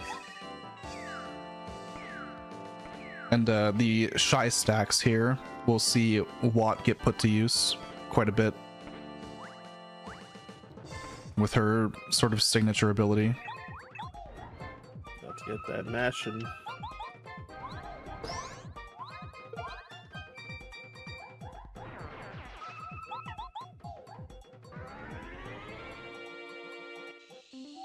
yeah, being able to just completely immobilize an enemy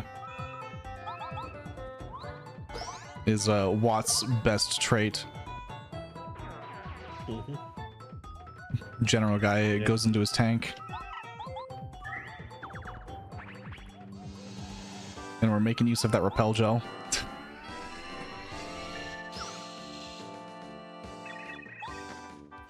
General Guy has 2 attacks. He is 40% likely to throw bombs, 60% to use lightning. And the lightning is 2.5 seconds slower. okay. And yeah, lightning hitting your partner, but what's immune? Yep.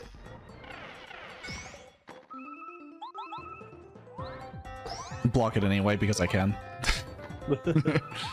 Or the swag. It's just a send a message, I guess.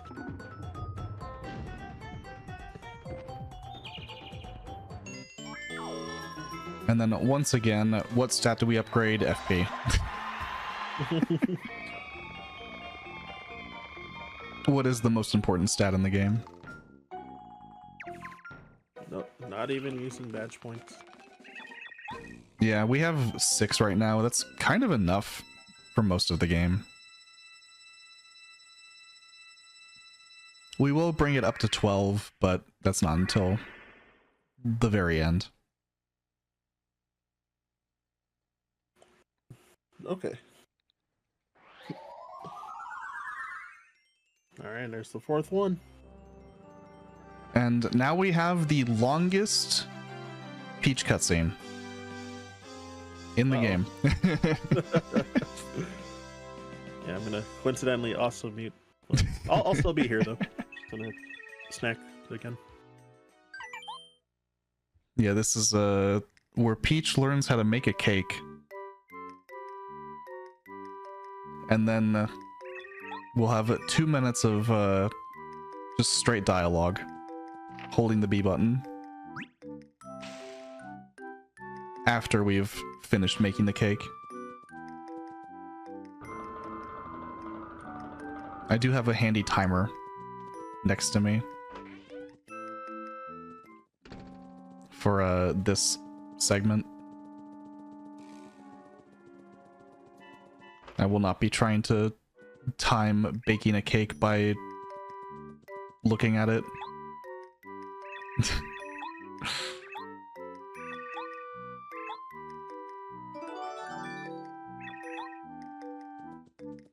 Yeah, I'm assisted by everything in front of me.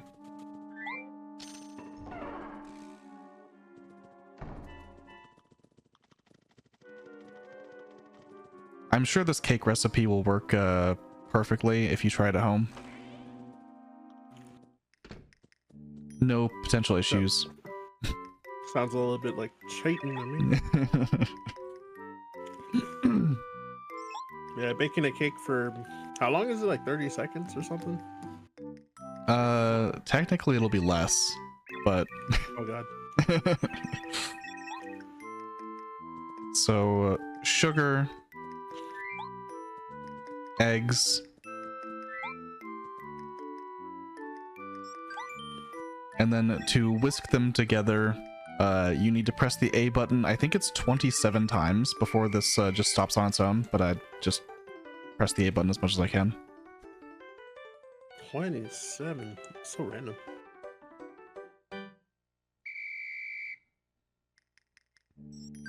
Yeah, it's pretty generous. You have a lot of time to press the A button 27 times.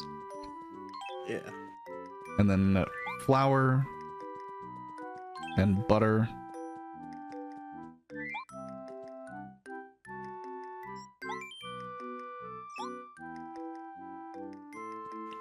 And then we will be baking the cake in the oven for anywhere from 23 to 37 seconds. Is Well, they got some very specific numbers. is the window you have.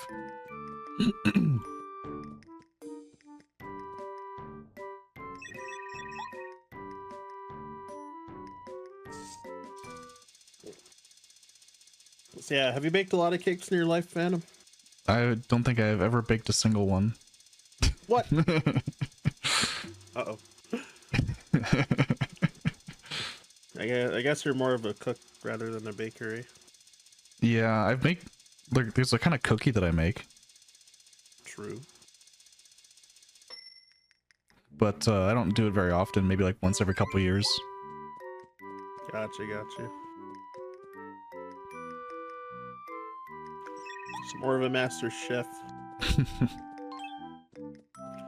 And you put the cream and the strawberries on the cake.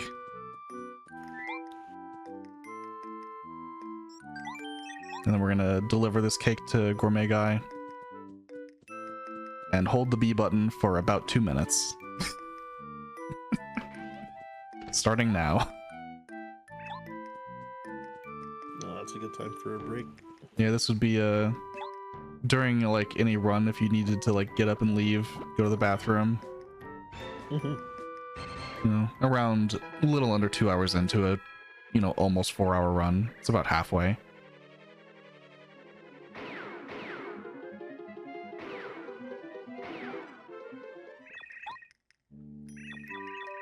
There is another like kind of longish cutscene after chapter 7, but I think that one's only like a minute 10 or something.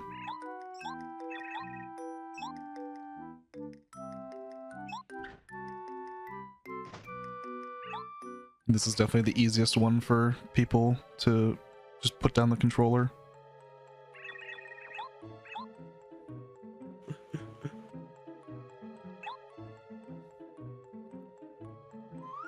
Or like tape down the B button or something if you don't want to unplug it. Yeah, I'll definitely be an unplugger. It's just very convenient.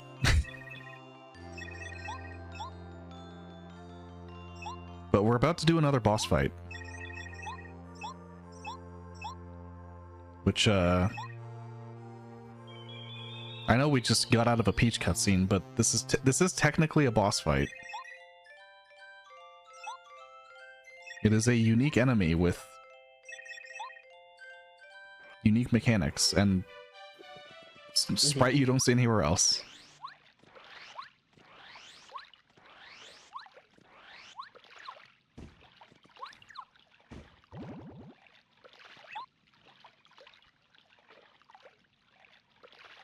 You can also do, you can jump early in here to save a few seconds of a cycle, waiting for him to like jump around. See if I can space myself correctly.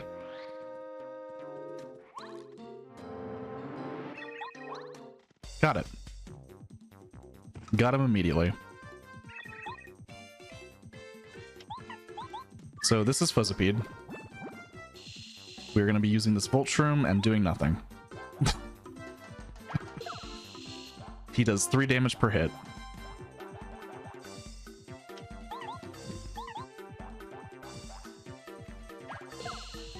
I don't think he really thought this through.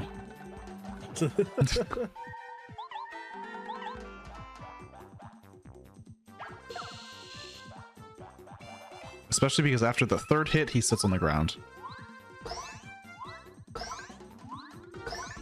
Yeah, he's just asking for it. The point of the Volt Shroom is mostly to make it so he can't take away one of your actions. Because he has an ability that if he hits you and you don't block it, he'll take away like jump or items or something. But the Volt Shroom negates that negative effect.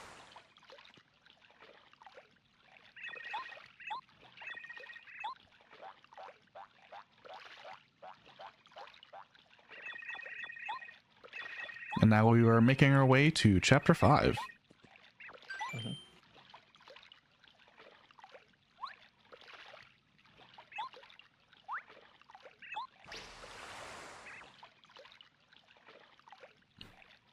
And we will be remaining in peril for quite a while. Chapter 5 is a little scary. Uh-oh. There's a lot of shy guys with spears walking around. And they do like to try and stab you.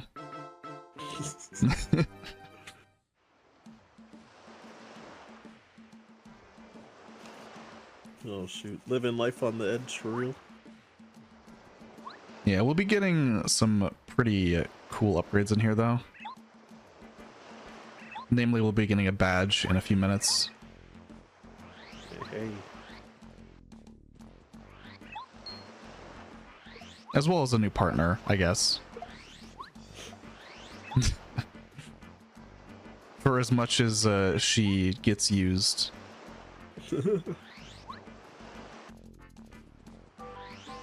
I don't think, no. There is one fight that you enter with Sushi, and then you swap off of her. I see. She gets less use than Goombario, but she has the overworld ability, I guess.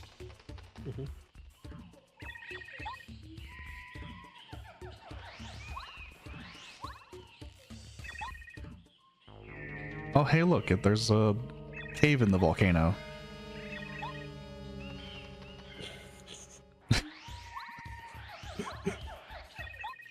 I bet you didn't know. I actually didn't. We're gonna be going inside of a volcano. I know it's a crazy idea. Anyone in chat know that?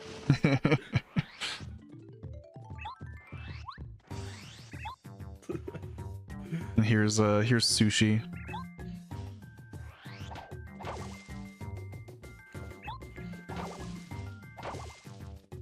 Our fish. Yep, yep. Yeah, no choice. She just forces herself into the party.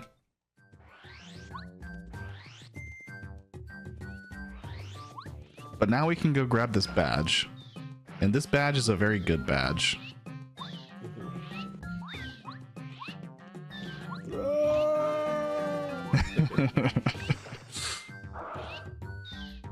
This is Power Quake. Power Quake does 4 damage to all grounded enemies and scales off of Mega Rush to do a total of 8. Yep, yep.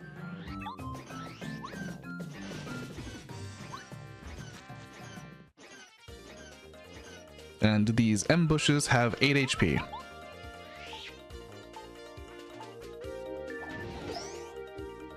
Get to do monstrous damage. Yeah, we'll be combining this with Power Bomb as well in various spots. Just the fastest way to deal maximum damage to at least grounded enemies. Yeah.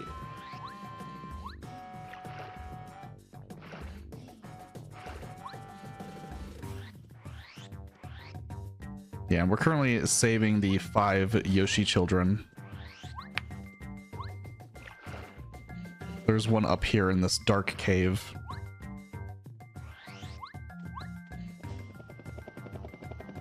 But you actually do need Watt to save. You cannot save this Yoshi without Watt. So if you somehow got here... Yeah, the dialogue won't trigger, right? Yep.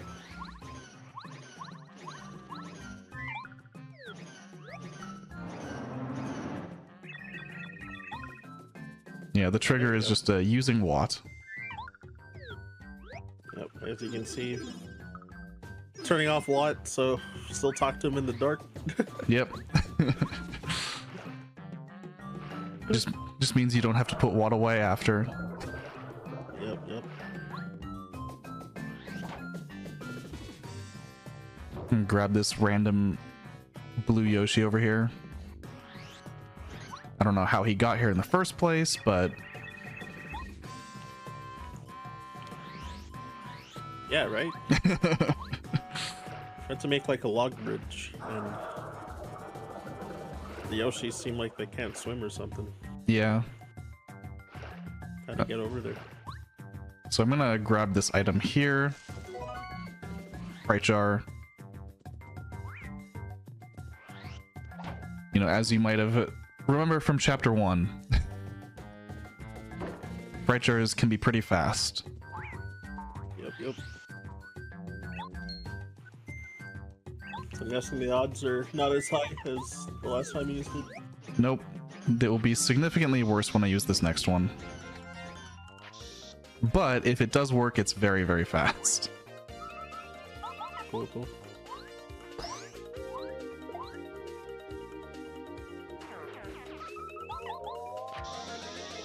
Routing our FP usage very specifically so that we have 10 for the next fight that we have to do. By first striking that plant with Bombette and then using Mario and Bombette's regular attack to kill the other 2. Yep.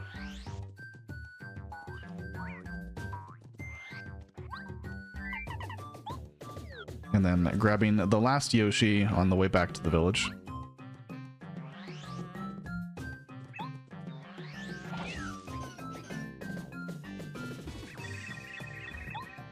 All so that we can go into the deeper parts of Jade Jungle and talk to Raphael.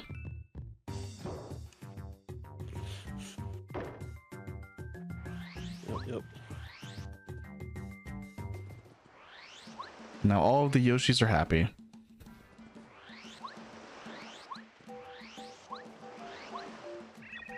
With some funny sequence breaking, because you can skip saving the Yoshis.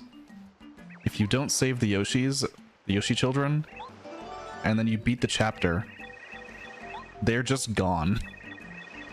Oh, really? Yeah. Oh, no. That's some dark implications there. But the parents still don't care. They're still like content. It's even darker.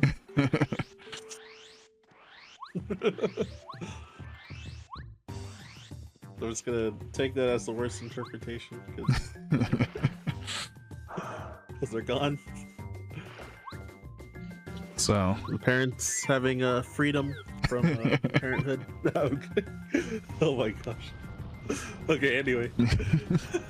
off into the deep jungle. There's a lot of puzzles back here. Well, I guess there's like one puzzle. Yeah, really just one puzzle. Yeah. Things that like vaguely look like puzzles. But this is definitely a puzzle. Have to plug up all the holes. The worst puzzle. Just knowing which ones to cover first.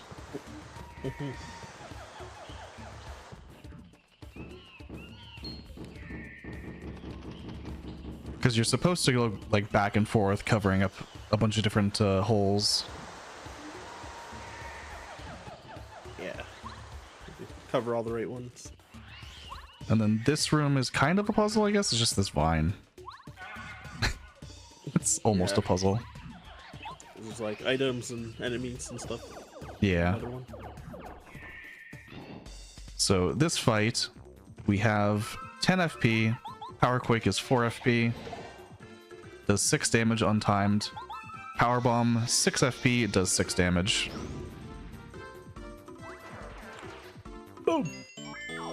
And we level up. The 1 star point to spare.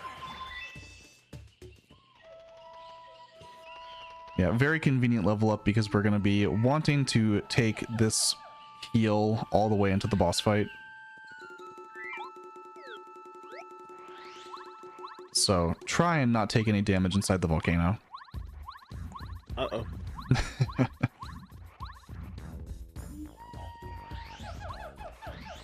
Also switching to paracarry here because the next thing that a partner can influence is 1 frame faster if you have a flying partner. Oh. Interesting. And paracarry is the next partner that you would otherwise use inside the volcano. Yeah, so might as well take that free frame save. Yep. As we look at all of these birds, I think they're birds. Supposedly they're birds. They're not just eggplants with feet. Yeah, right.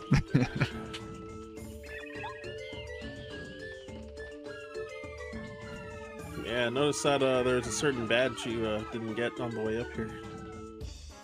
There is a badge on the tree. Yeah, just pointing out useless things for no reason. Yeah. We're almost done with picking up badges overall. I think there's 2, if I'm counting correctly. 2 more? Yeah.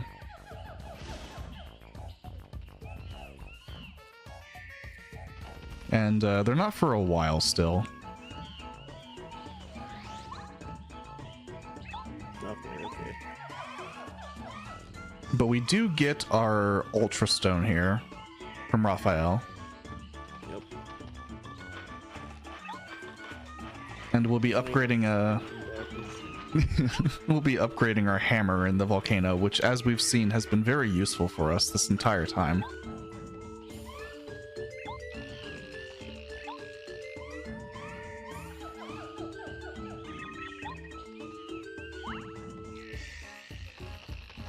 Yeah, the volcano is going to have a lot of Colorado dialogue, unfortunately.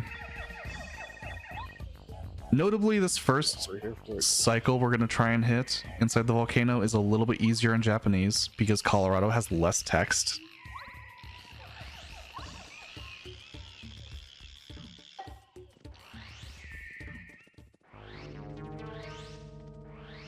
but I am going to try and hit a platform cycle here.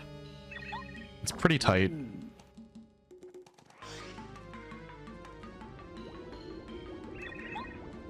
Also, Colorado likes to eat inputs here.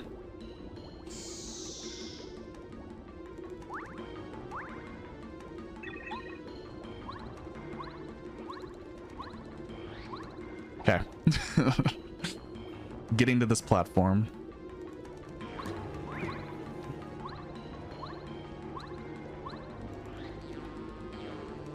That platform cycle saves so much time. Because otherwise you're waiting. Yeah, like you risk getting burned though, right? Yeah. Yeah, but I mean, it's easy money for you. Just gonna grab that life shroom and solve this puzzle. You can skip this puzzle. You don't go out of bounds or anything to skip it, but the definition for glitchless in this game means you have to hit every story flag in order, and this is a story flag. Really? Yep. But you can just do this to get down. Oh my gosh.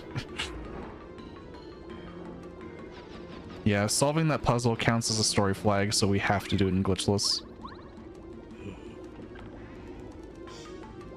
Because if you skip the puzzle and you get the Ultra Hammer story flag, then this puzzle is solved automatically.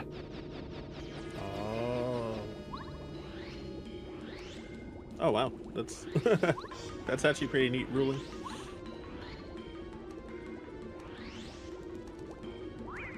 Avoid that spike top. Ignore fire shield. Don't need it.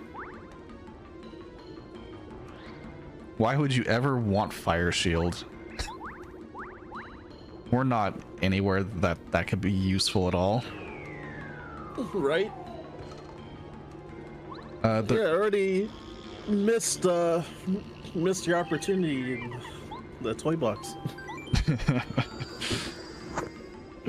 True. We talked about the pyro guys being introduced. That was teasing. Yeah, so we have a ultra rank para-carry now. Shell shot will now do 7 damage, and he has access to air raid, which does 6 to all enemies on the screen. What about ice shield? Well, I'm about to do an equip here on this moving platform. Saves 1 frame to do it on the platform. Equip power jump and ice power.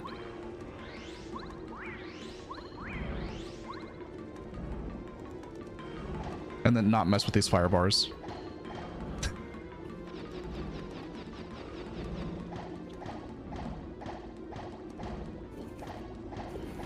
I know that you're aware of the cheating that you could do up here. Yep. Unfortunately, it is technically clipping, and I have to push this block. Yeah, it's glitchless, so Not much you can do. It's a very intricate puzzle. oh yeah. Get that big old roll. Okay, Mario. Get this big old whatever he is. I know they have a name. I just don't know what it is.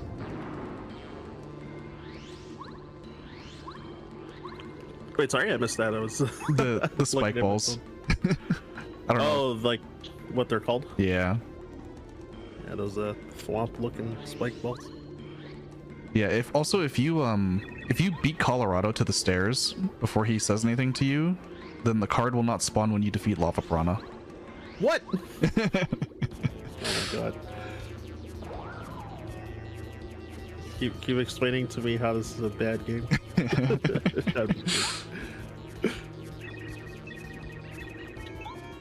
So, this fight is pretty complicated. There's a lot going on.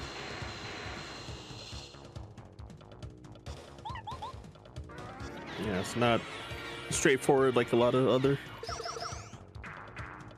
these previous fights. Yep.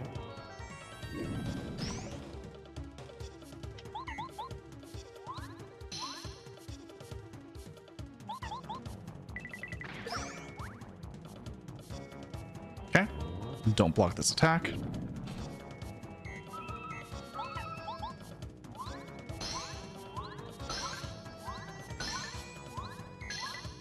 And that's phase 1.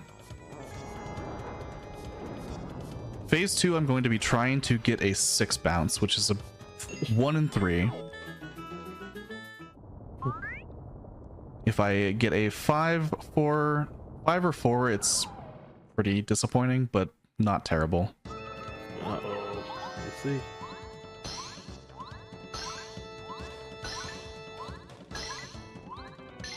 Okay. Yeah, if you get a 6, then you don't have to watch Colorado do any of this. Because Lava Piranha is already dead.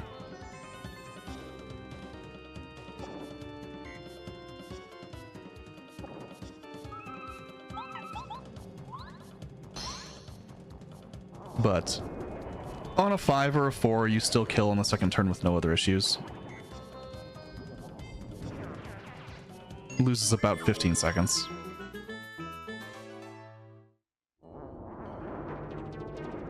But is expected. Yeah, that was pretty clean though. Yeah, Lava Piranha is a very intricate fight with everything that you're doing. Got a lot going on.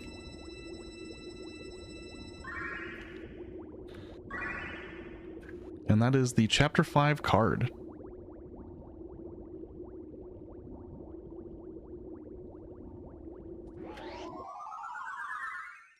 All right, moving along. And we've got another Peach cutscene coming up. Yeah, we're already through the longest one, so you know, it certainly can't be that long, right? It's not that long, but it's there's some stuff in it. It's a lot of text. Spicy gameplay.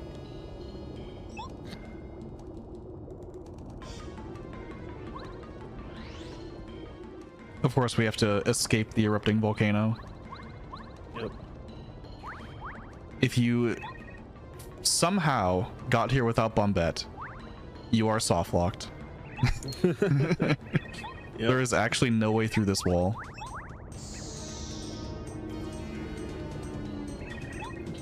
So you're gonna save the animals, or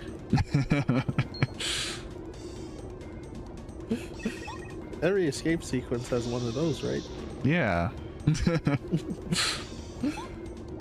I mean, we do have the ability to not skip Luigi at the very end.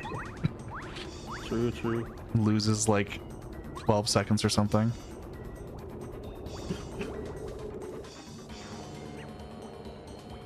Yeah, it's always a fun donation bid war / incentive. Yeah, stuff like that. For like charity events and stuff. Yeah, we can force you to lose time at the end of the run. Yep, yep.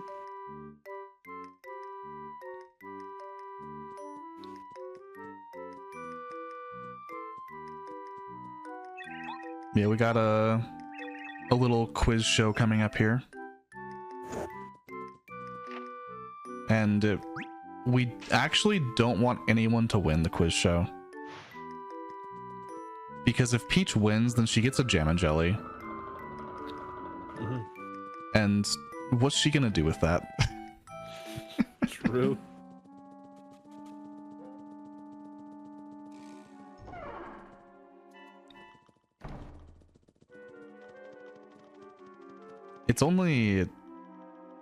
It's one of 5 Jam and Jellies in the entire game too, and there's 4 recipes that use them. Oh wow. And the 5th Jam and Jelly is in Bowser's Castle. So I'll do a lot of backtracking for that cooking. Yeah, if you don't take this one.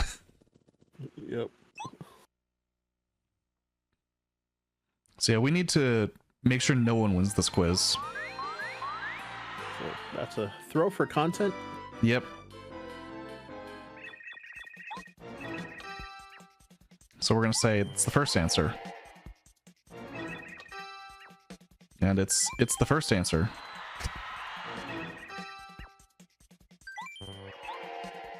I can't believe Peach is getting these wrong. They're such easy questions. Yeah, sometimes when you're just guessing.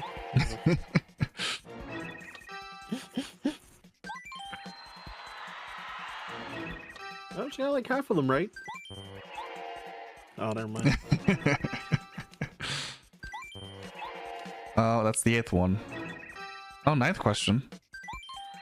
First answer. All right, 10th question. Let's go with the second answer this time. Okay. No.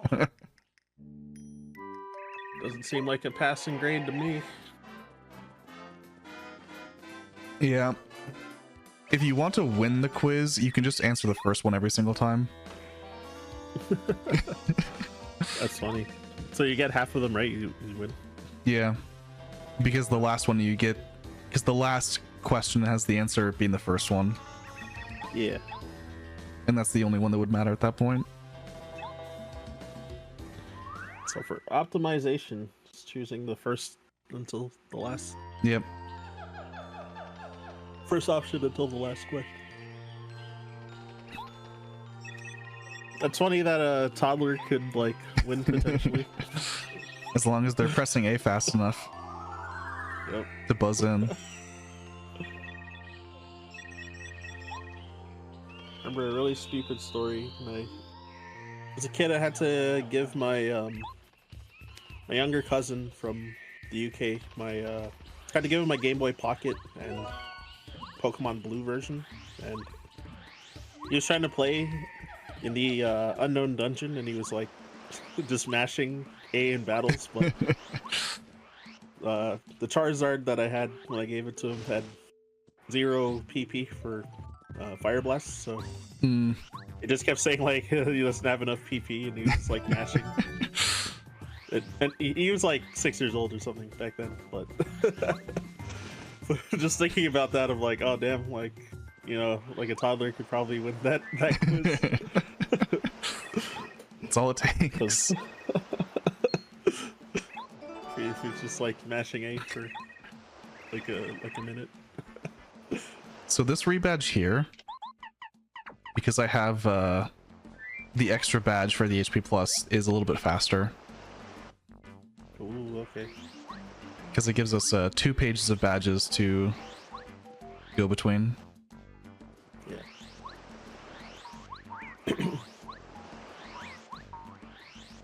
And then we're going to be taking our way back to Toad Town. Uh-oh.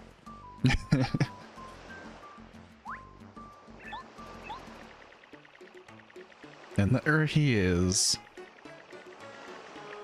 He just looks so skippable. Only there was a way. If only there was a way.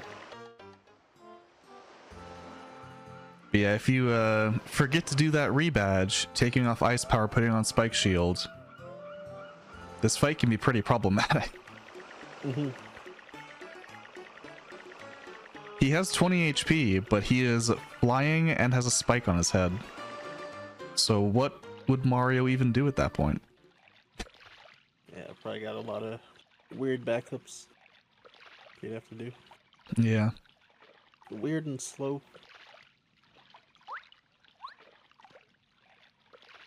But we'll be making our way shortly to Chapter 6 as soon as we deal with this egg.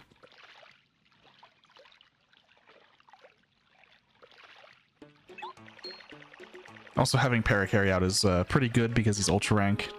He does 6 damage with Shell Shot after the defense is accounted for. Yeah.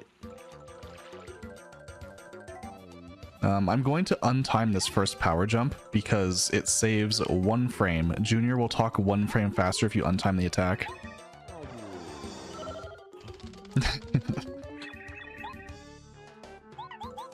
Because his talk is just based on Mario hitting the ground. Oh, that makes sense. Saving that frame.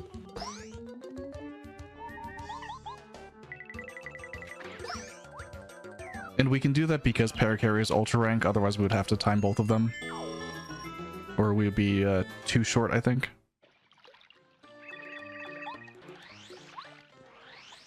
Is how the math works. But we are off to chapter 6, finally. We've picked up all these magical seeds throughout the entire game. Haven't even talked to Minty about them yet. But one at a time. Yep.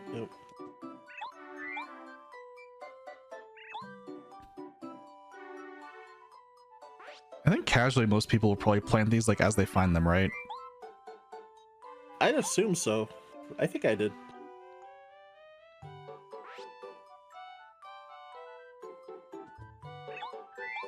I feel like that's what I would have done.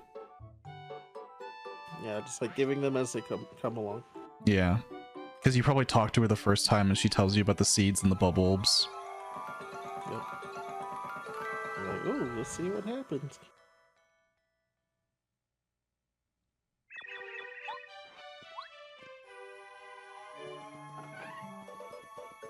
And now we have some fun RNG. So I picked up that Fright Jar in Jade Jungle. Oh, yeah. We're gonna use it here. If it works, Yeah. it saves us a lot of time. Those big scary 3 letters are always daunting and haunting. So we have to defeat all of these moles. But we also have to be very careful about our experience so we don't level up until all of the moles are defeated.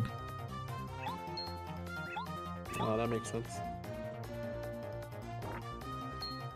So I'm going to start with this one. Yeah, it's nice when sometimes that shocked Daisy is an amazing Daisy behind the tree. Oh yeah. Also, it was a ding. Yeah. So it's 50% on both of these. So I got one 50-50 and lost the other one. Yeah. Sounds like really bad RNG to me. Yep. Should always get the good luck every time.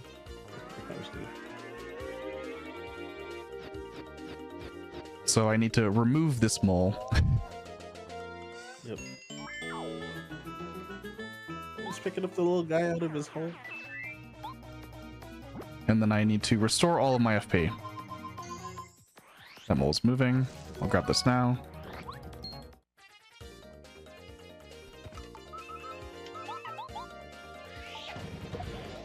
Because now these moles have 12 HP.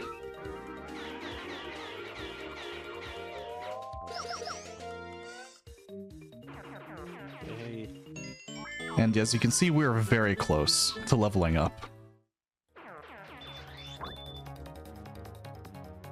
Yeah, so the 4-pack here. Yeah, so it was very important to make sure we did not kill any extra moles. Yeah.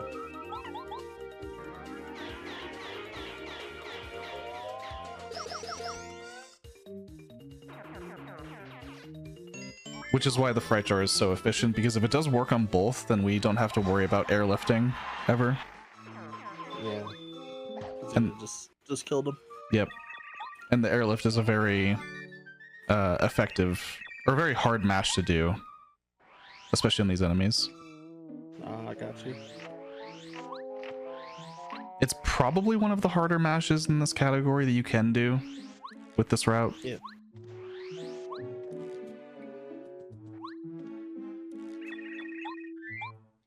Yeah, we're going to be making our way through Chapter 6.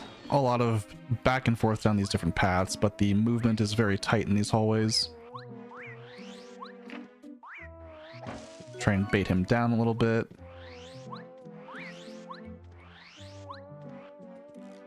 That room is sort of nicknamed the Death Room, mostly because of that bee. Yeah, those guys hit hard. Yeah, they do 6 damage off of a first strike. Yeah.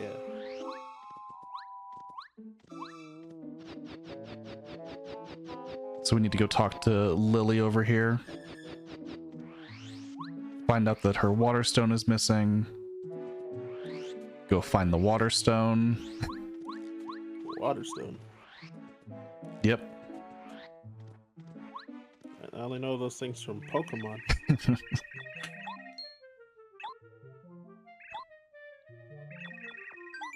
Let's say that we'll help her. And then her water stone is being held onto by Rosie. Rosie wants something else for the water stone, so a little bit of a back and forth. Tell me she's trying to get a Vaporeon.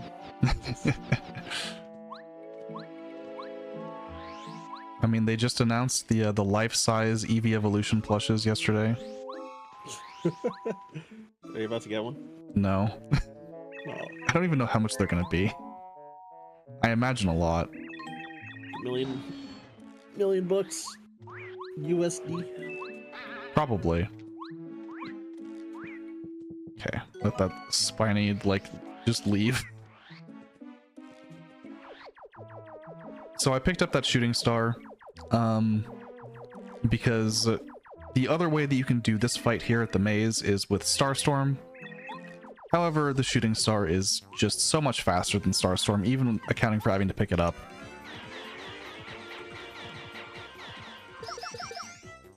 That, this is just many, many, many seconds faster than watching Starstorm a single time. Yeah, that makes sense.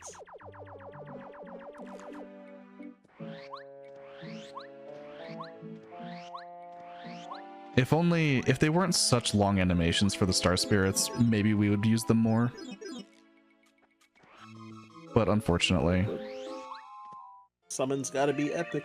Yeah.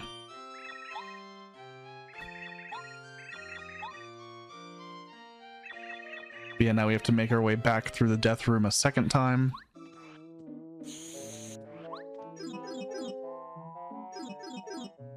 Not too scary.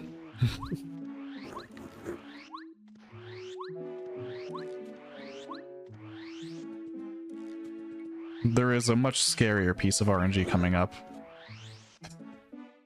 Death Room isn't really RNG. Just a very difficult movement. Yeah, so at least it's consistent. Yeah.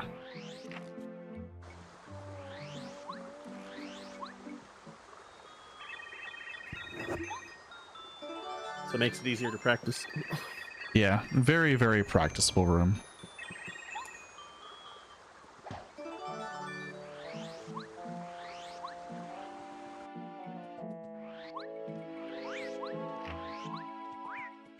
I probably could have just gone, but bait the bee like normal.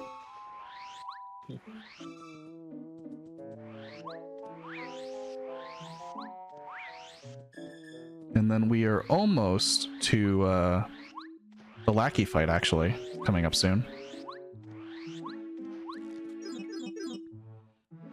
Lackluster, one of well, the last partner we get, at least. Mm-hmm. It's pretty broken. Not casually. Yeah. He will be very Broken, useful for this run, especially. Speedrunning kind of broken. Yeah.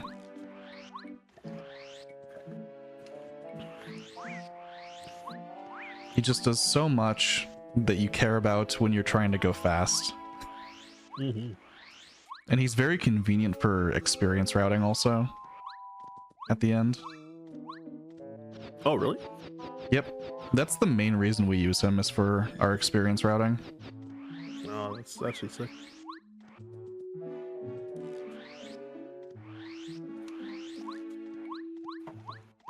just gonna drop off the water stone.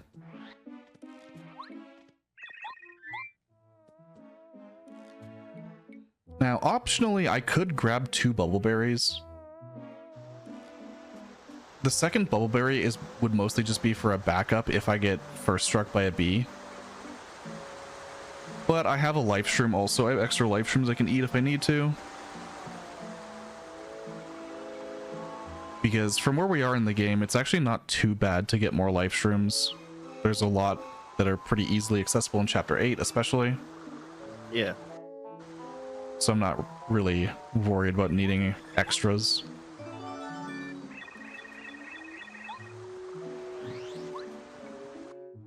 So we're just gonna make our way over here, use Sushi for her intended purpose of swimming.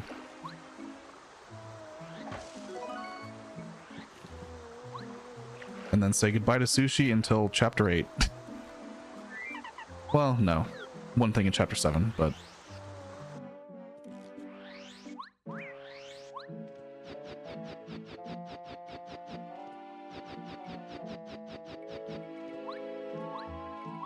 So, up here in this next room,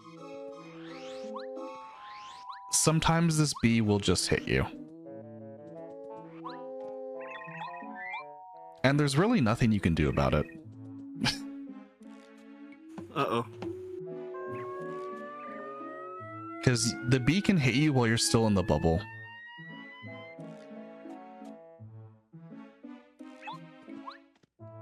So I'm going to hold down to try and, like, get away as fast as possible. Okay. That's the least bad thing that can happen there. Yeah. Because you just run away. Oh well. Jake detected.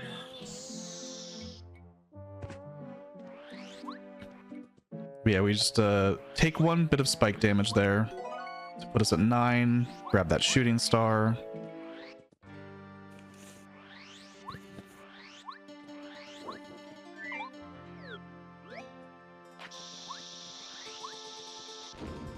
And then get ready to fight Lackey.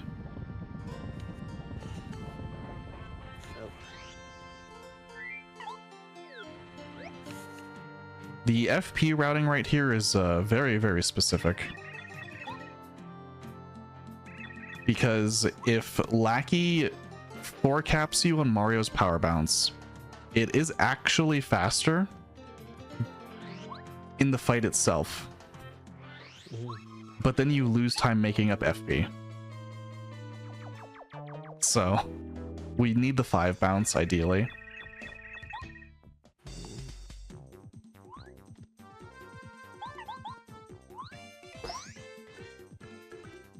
And Lackey has a ton of HP.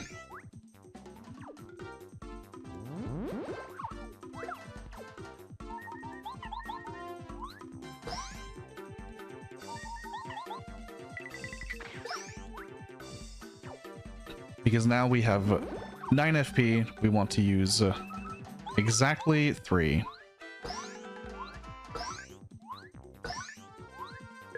And I got 4 cats. Uh-oh. So I have to shell shot. Skydive doesn't kill if you get 4 capped, which means I only have 3 FP, which means I need to heal my FP. Luckily, there are some items to grab. They're just, it's slower. Yeah.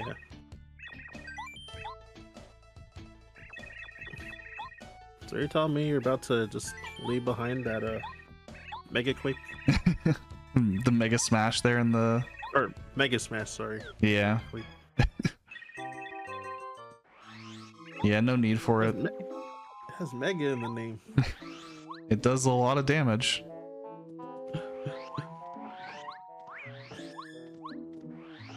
So yeah, we're gonna grab this stinky herb and eat it. Yeah, for that FP back. Yeah. Unfortunate, but Lackey does not have a very high chance of 4-capping you. It does not typically happen.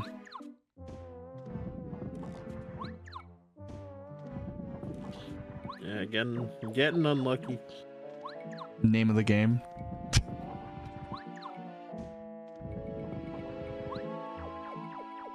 But yeah, up here we have the machine fight. Lackey is not quite useful yet, but he'll be getting useful soon.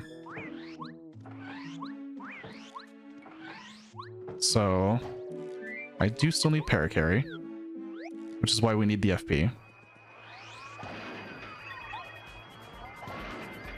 Because I do need to use air raid.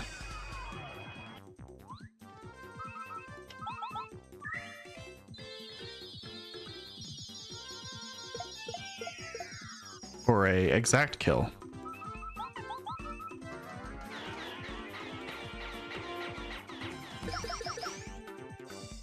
Quick and easy fight. And a nice convenient level up. Level up. Yeah. So HP on that one, eh? Yep, going up to 15. And then we swap to Lackey because he's gonna come out anyway to have dialogue.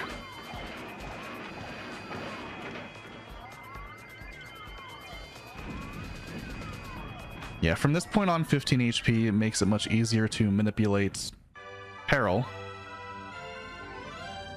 So we want to try and make that as straightforward as possible. That makes sense. Just because a lot of boss fights are starting to do quite a bit more damage now. Yeah, so if they hit like 6 or something, then you can't really set that up, right? Yeah. At 10 HP. Yeah, not easily at least. Yeah. But we're going to be coming up here. We're going to be getting a partner upgrade for Lackluster. Hey. We will never use this move or his other 2 moves that he currently has. So it's a Cloud9 and right now he what has else is- the Spiny Flip. Cloud9 is his super rank move, and then he has Spiny Surge also. Yeah.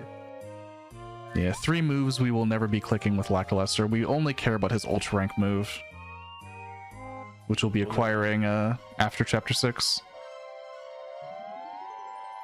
Yeah, I forgot the name of the move, but one that like blows away enemies, right? Yeah, Hurricane. Yeah, there you go.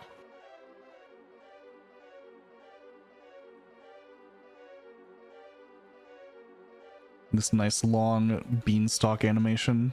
Not long enough to like do anything. No bathroom break. I think you'd have to be a little too fast. But you do get a sneak peek at a badge up in the cloud there. Yeah.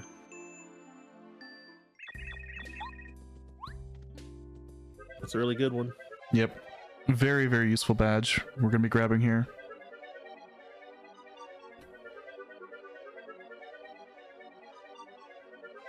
Yeah. I wouldn't think it after all those badges that you've been not picking up that are ripe for the picking. I'm just kidding.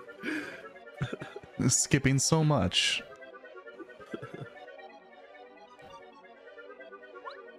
Just because of that cloud cycle, it's faster to reload the room. Oh, shoot.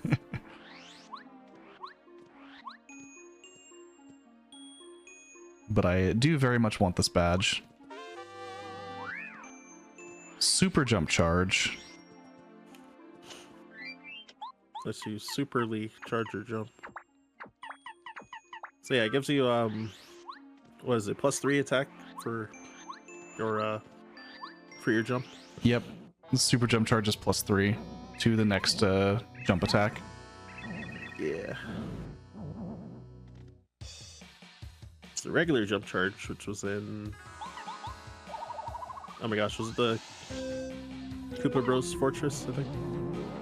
Gives you, yeah, it's +2. The regular one is in Ralph's shop, but it is +2, Oh, it's yeah. Ralph's shop? Yeah. Never.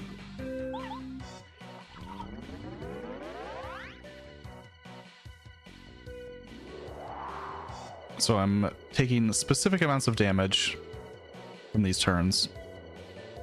Whoa, only sort of mashing? Yeah. Not going very hard on it. And switching to paracarry. Makes sense, though. And the perfect setup. Yep, down to 1.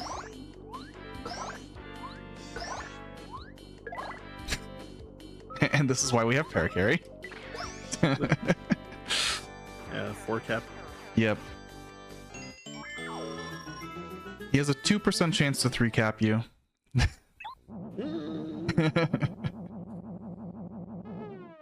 It never happens to anyone. Oh my gosh, that's tricky.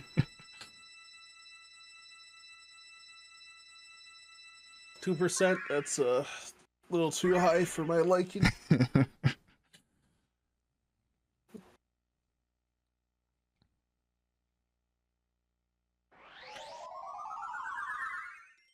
Yeah, never trust RPG speedruns with the low odds. Sometimes really low odds to screw you over, because Yeah. you know you're on the best pace of your life, and it this under 1% chance thing, like that could kill the run, kills the run. You're like, Eventually, probably. Definitely been there. Oh, Yeah. jeez. This is a long Peach cutscene. This is about 3 minutes of Peach walking around. But again, it's all walking. You can't down the controller or anything.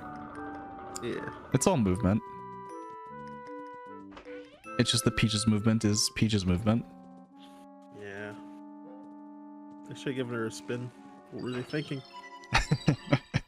Let's transform into this guy and talk to him.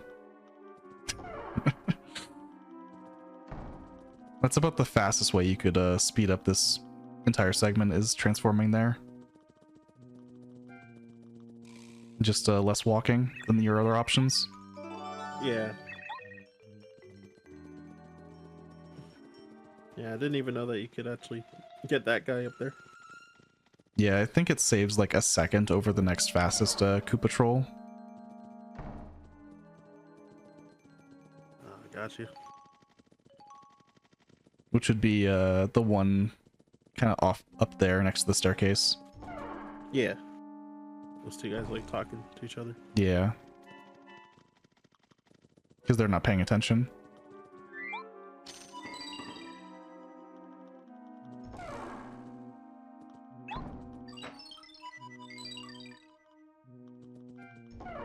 But yeah, this cutscene, even in glitch categories, this is the one Peach cutscene after like chapter 1 that you just can't do anything about.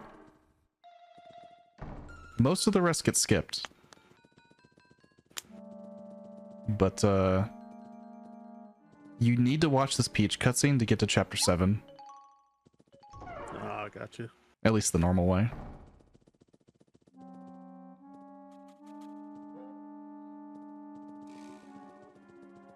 If you could somehow get through the door into chapter 7 without having seen this Peach cutscene, it would be pretty big. But doors are very well programmed to... Even if you get on the other side of a door, you're not going to take a loading zone. Unfortunate. Yeah, you need to actually interact with the door.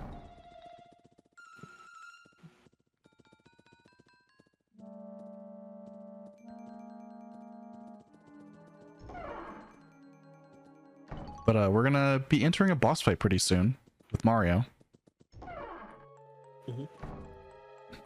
Mhm. I think most people probably would have already fought a blooper. But we haven't even been to the sewers. We haven't had a reason to go to the sewers. Yeah.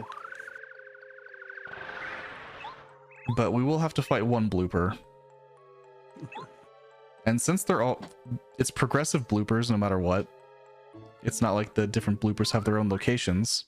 You're always going to fight them from weakest to strongest. We'll just have a very quick fight against the 30 HP base blooper. Yeah. The regular blooper. So no super blooper, scooper.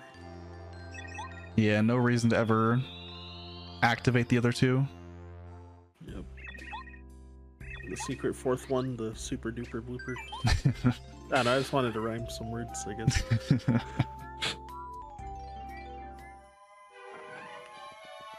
Yeah, you do have to talk to Merlin here, because this opens the door. Just having this ninja. Yeah.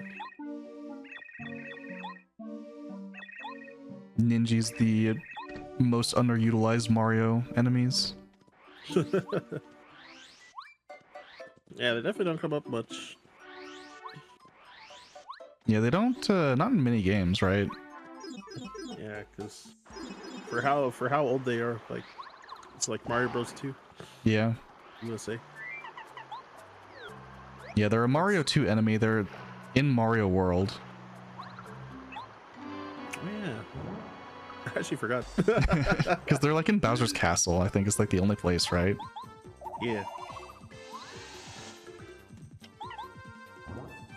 Oh my gosh, I actually forgot about that.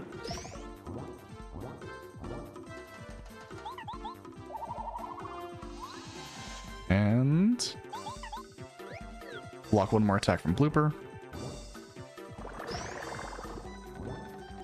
It is just Blooper after all.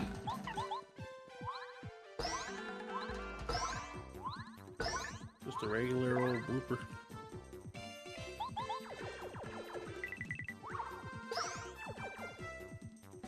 Simply missed a frame. That's fine. Oh dang. Lackey does enough extra damage to make up for a missed bounce there. Yeah. And then this is called Winding Path. I guess because it's a... You go all the way to the right, all the way to the left. Yeah.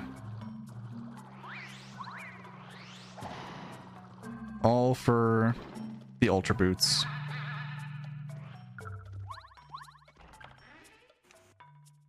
And now Mario's unchained. He has max jump power.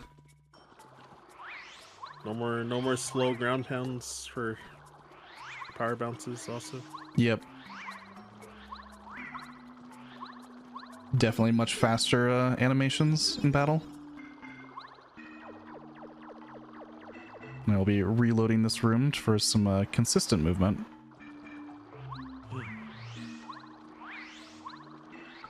Because those Dark Koopas can be pretty annoying.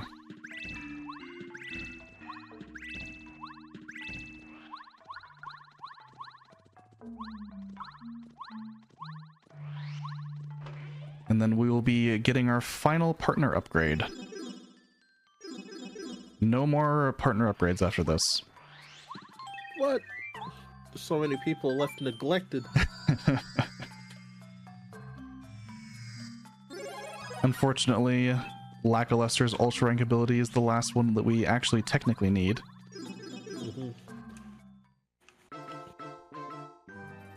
Not everybody reaching their full potential.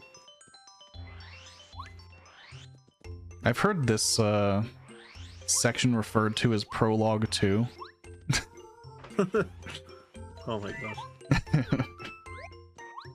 There's just a lot of talking. Yep. Uh-oh, who's that? The mayor is dead. It's fine. Look at the picture in the background. He has a twin brother. Oh yeah. Oh my gosh, I never seen that. I never noticed that picture. It's funny. He can be replaced. Yep. Look at her with her, making her false accusations. Yeah. Like, I saw him. This Italian man walked into my house and killed my husband.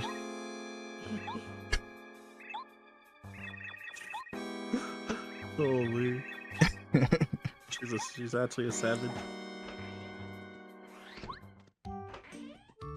And then you got those 4 penguins listening in from the wall. Yep. They're all like freaked out about Mario.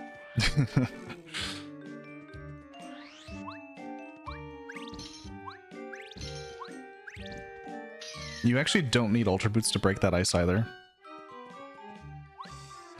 You can do it with Super Boots. Yeah, I forgot where I learned that from. You can also break it with Bombette Explosions. I didn't know that. Oh.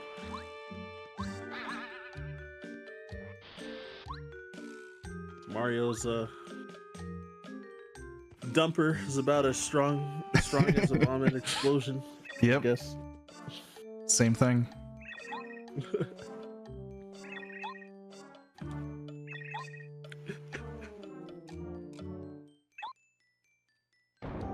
Gonna finish up here and then make our way over to another Junior Troopa fight.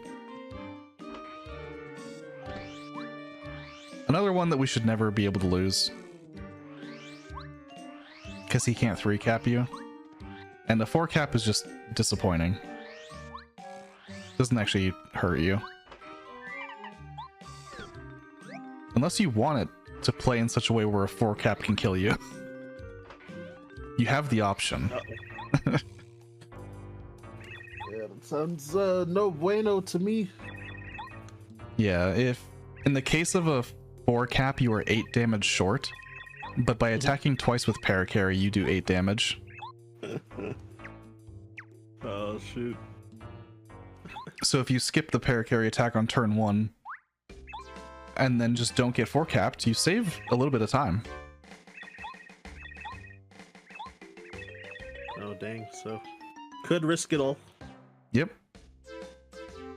Optimally, you would actually have swapped to Cooper here because you're not attacking with Paracarry. So then Cooper would be the next partner you'd actually need. Ah, I got you. But that's a risk I don't think anyone has realistically chosen to take. Even though it will work most of the time. Yep. Those times that it doesn't. Those times that it doesn't and you're almost 3 hours into a run. Yep. It doesn't seem too worth it for most people. Just gotta risk it all. And save a few seconds. Right. I do have to block 2 attacks from Junior, and these are magic attacks. They're pretty difficult to block. There's a backup if you fail any of them. But of course, it involves using a Star Spirit power.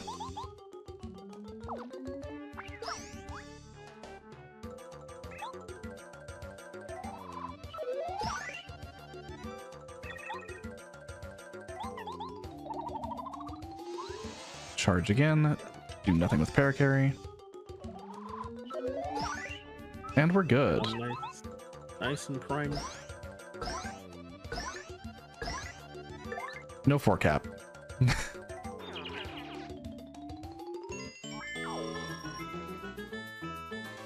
Now we have 3 FP for another boss fight.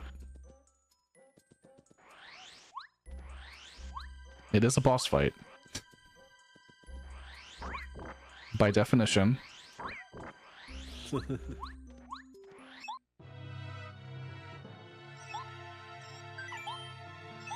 Ooh, big scary ghost. Oh no. Whatever will I do?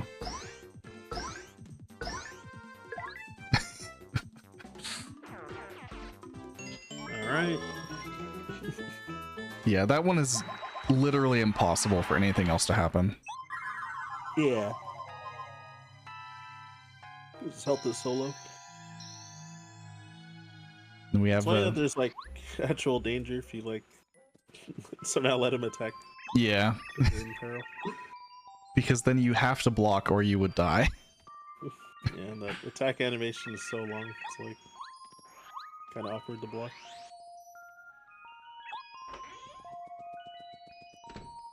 But yeah, we have leveled up FP for the last time. We have 30. Holy moly. No more FP upgrades. No more HP upgrades either. We're only going to level up one more time at all. So one more badge. Yep. One more BP upgrade.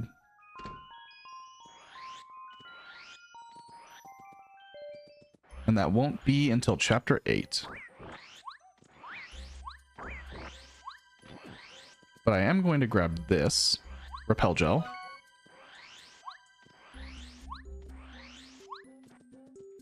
Which will be useful for Bowser.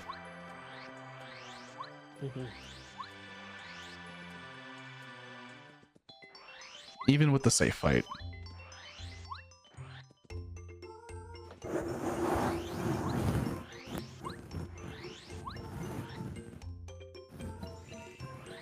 And soon we'll be making our way up Sugar Mountain, getting to see Lackluster put to use. I just need the scarf in the bucket.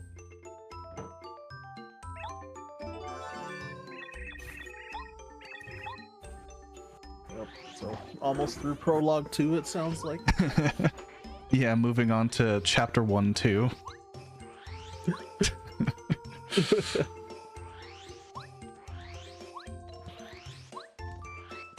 Yeah, chapter 7 is fairly... Most rooms are pretty small corridors. Yeah. Very narrow rooms. Yeah, because they are divided in half by the mirror. Or at least what you think is a mirror. Yeah.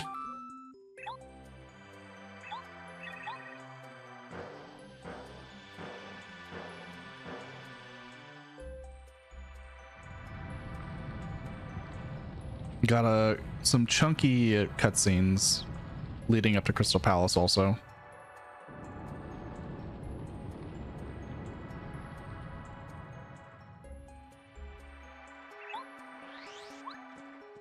But I do need Cooper coming up here. Unfortunately.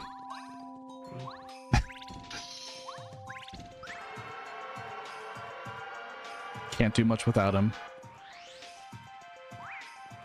Yeah, I actually stuck for this one trigger coming up. Yeah, by hugging the top wall there, the piranha plants will never interact with you. They kind of just ignore you. Ooh. Which one's the real Cooper? I don't know. I can't tell in Japanese. Can't read what they're saying.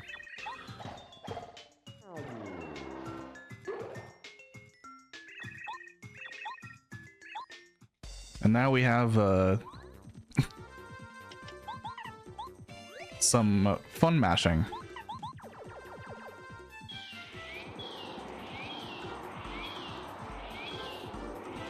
Hey. Yeah, when I said Lackluster is important for experience route, this is definitely why.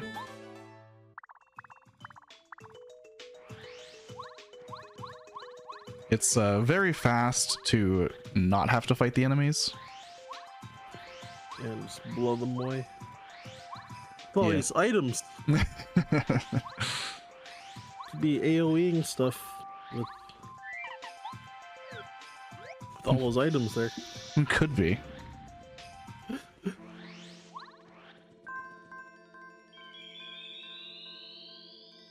But yeah, the removing enemies with Lackluster means that we won't be leveling up very much at all. Just one more time.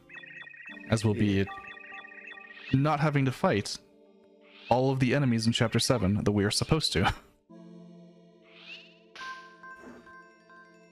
so missing out on a huge amount of star points. Yeah, it probably would be enough for a full level, but then it would take longer to do, and do you even need the experience? Like, would it even help? Probably not.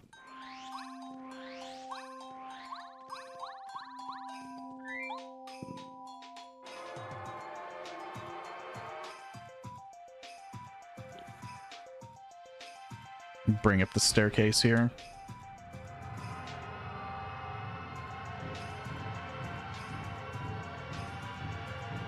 And enter the Crystal Palace. Remember, I thought that this cutscene was one of the coolest things ever. It's pretty good. Pretty good build up to it. Yep. Like, you've gone through all these other parts of the game, and now you just have this, like, giant staircase leading to what is supposed to be the final dungeon. Yup. Very aesthetically pleasing to look at. Yeah.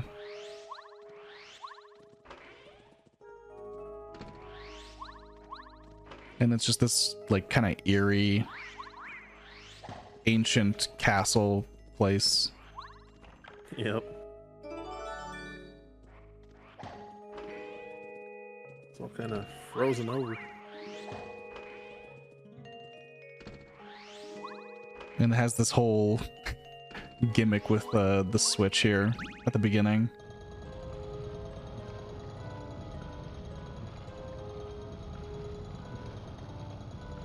It's like, oh, this dungeon is huge. But it's not really like that big, actually.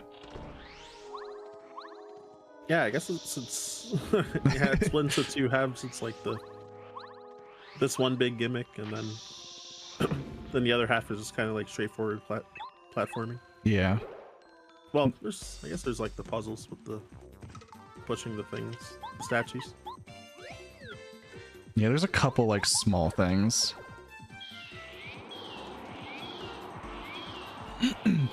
But nothing quite like this red door, blue door thing at the beginning. Yeah, it's like a lot of back and forth, like backtracking. Especially if you don't know where to go. Yeah. Because like you're exploring these rooms. It's like, oh, there's a lot of things in here. Break the panel and leave.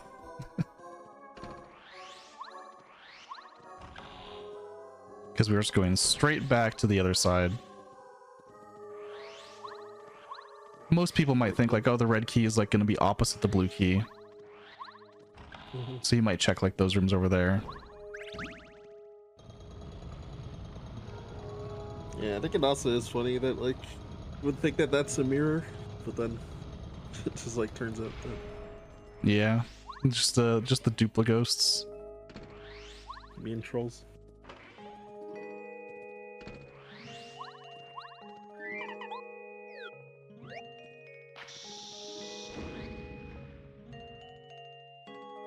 And now you're supposed to hit all of the bombettes that aren't real.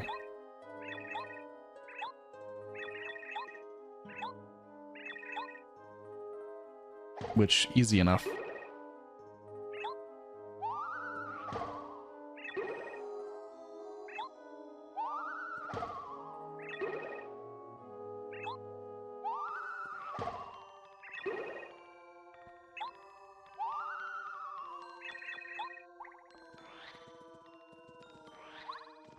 Hey, you get a kiss at the end. I forgot about that.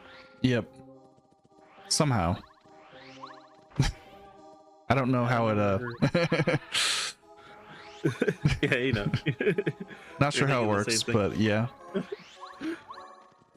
Never put much thought into it.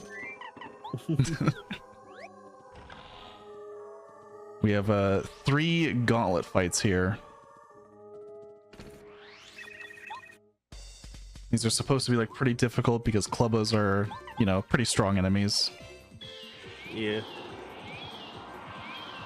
And you have to deal with the different Magikoopas and what they can do. Yeah. I honestly forgot like which does which too. Yeah, the gray Magikoopas there make them transparent. The white ones are healers. Yep.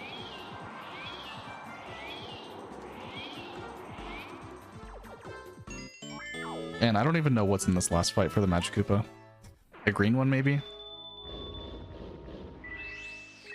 Yeah, I honestly can't remember either. It is green. Okay, so that's defense. Okay.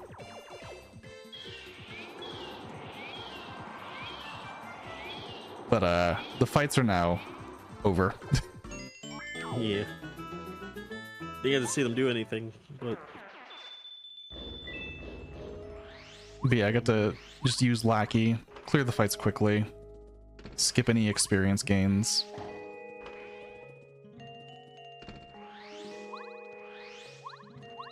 And then Not much left of Crystal Palace, honestly, because there's a lot of side paths that you can take.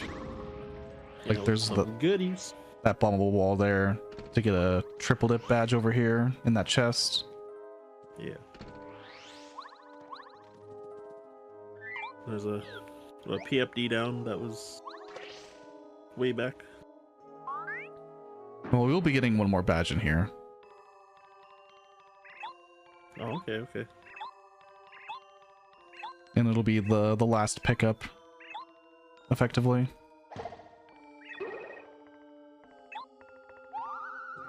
There's this gimmick. Well, pretending to be Cooper. Yep. But... Cooper is the real Cooper. Yeah. I love failing this one, and he's like, "You did that on purpose, didn't you?" Or something like that. Unlike Bombette, Cooper doesn't give you a kiss, though. Disappointing.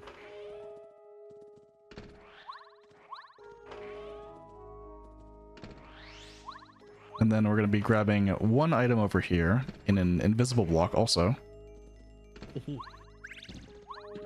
Jam and Jelly. Because 50 FP heal is pretty good. Yep. Especially if you're trying to do something like keep peril. You don't want to use any other kind of healing item. Yeah, exactly. Oh, there's the PFD down. Whoops. Yeah, the one at the front of the dungeon is P down, D up. Yeah, that makes sense. Which doesn't seem too useful. Even outside of a speedrun. Pretty bad, in my opinion. Yeah, I don't know if I ever want to make Mario weaker.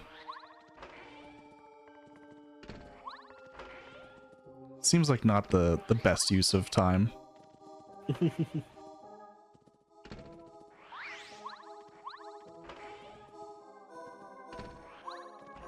This Duplicose is a little weird to like try and avoid. Just because of his spacing. And there's that little pillar in the middle of the room. Yeah. There was a world record that got that encounter. Oh no. It was like I think it was a low 340. Ooh, dang.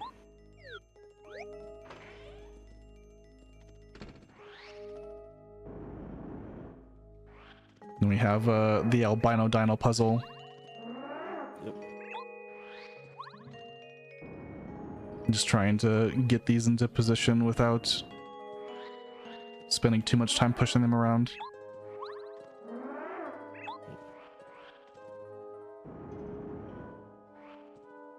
Light Reznor looking enemies. Yeah, they do kind of look like that almost. I wonder if they're like related at all or supposed to be. Yeah, no idea.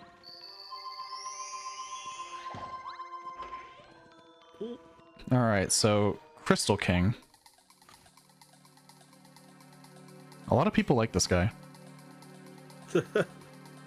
There's like no build up towards this guy.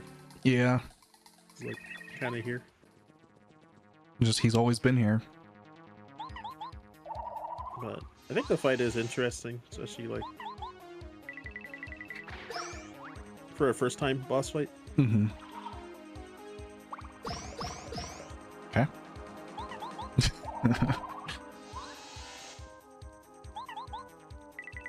Again, he can 3-cap you 2% of the time. And that's actually really bad. Uh-oh.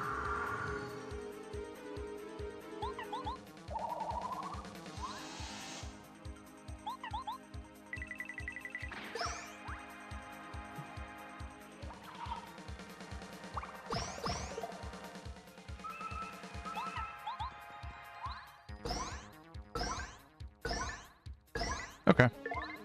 True. Alright, looking good. So that's Crystal King. Similar in concept to most bosses we've seen after getting super jump charge. Yeah. Or just, yeah, charge up and then stomp them. Yep. Stomp the mess out of them. And that's really the case for anything except Bowser. It's just not possible to do that with Bowser. Yep.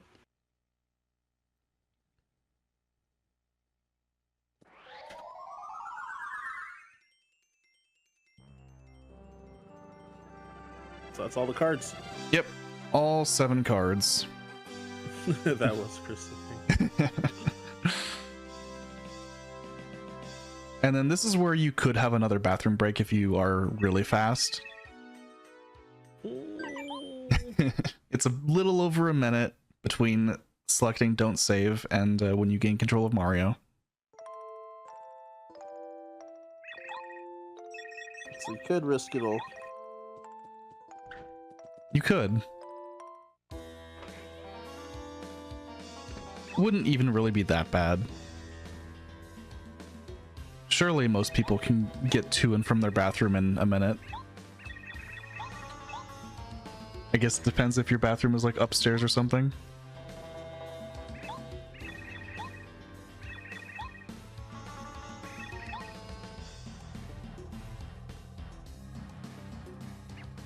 Yeah, Bowser's Castle is definitely the most intricate part of the game.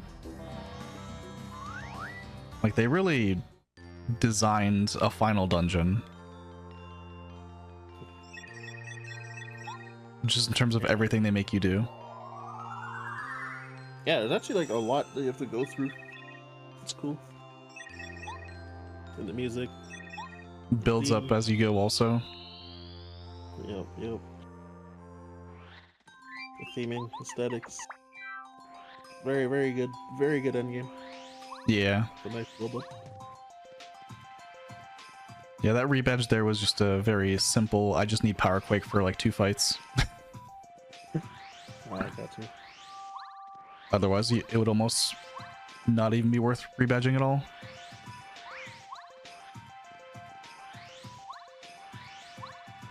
Since we are going to have to rebadge again after, or before the final boss gauntlet. Mm-hmm. You're skipping all the important items again. Yep. I'm sure that they would come in handy.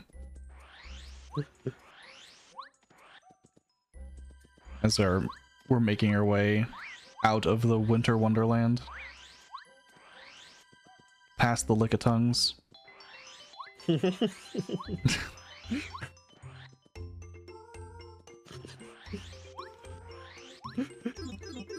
The Mushroom Kingdom subspecies Lickitongues. They do look weird enough, so. Straight onto the pipe and blow up this wall that isn't even marked. Yep. There's no blocks in the way, though. Yeah.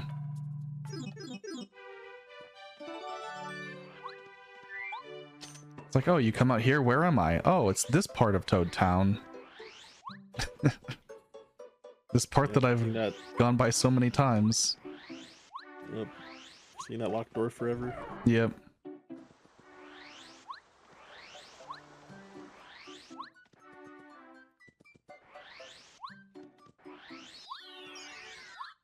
Finally get to go to the top of the mountain again.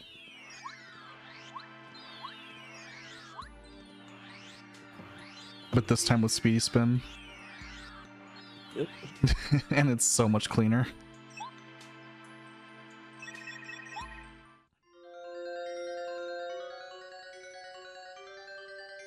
Yeah, all this part of the game is so cool. Seeing for the first time. Yeah, going up to Star Road.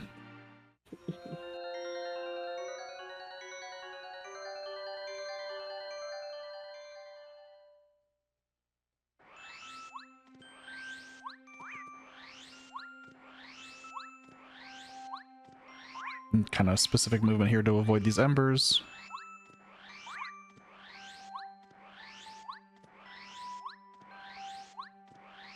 So, do you think Gino is secretly one of these like star kids, basically?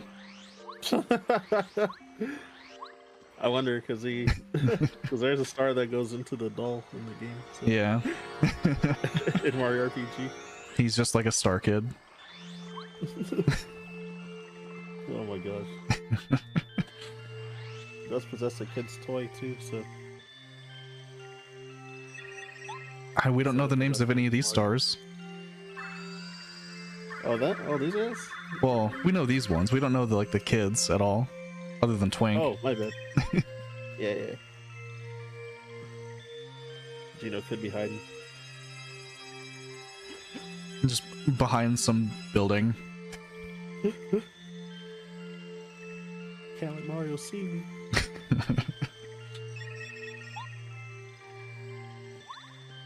I hype myself up to be the coolest character.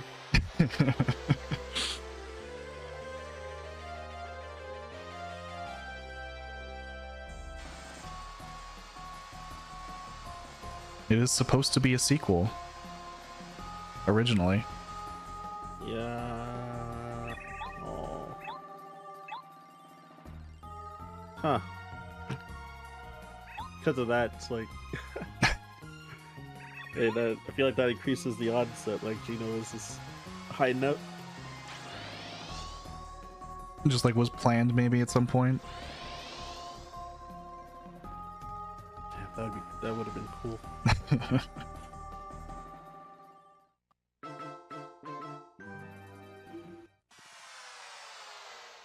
Alright, it's a big boy. So chapter 8 is we have to go through Bowser's Castle, and Bowser's Castle is huge. I forget exactly how many rooms are here. It's a lot. 69. It might be close to that. Dude. Oh my gosh. Randomly guess.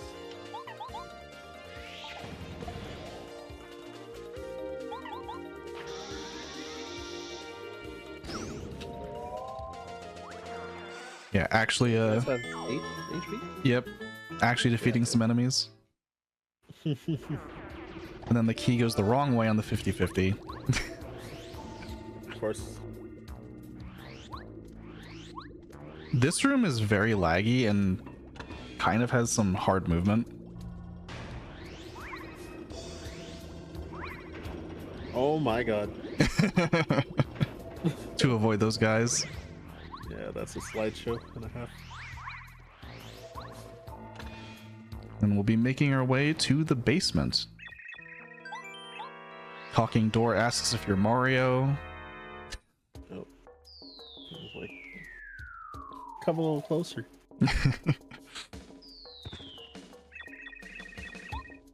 There is a life stream in this room if I needed it, but I still have 2. Which is more than I should actually use at the end anyway.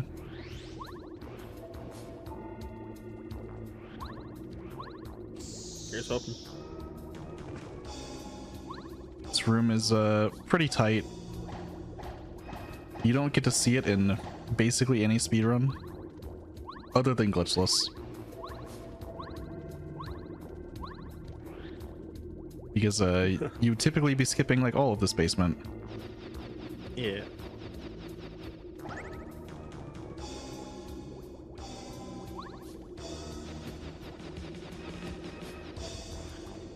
Some fancy jumps. Good.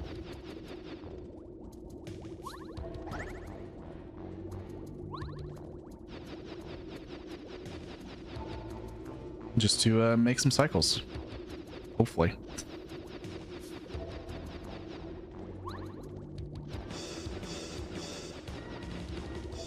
Shout outs to Lopez in chat. World record holder for this category. Rio Lopez?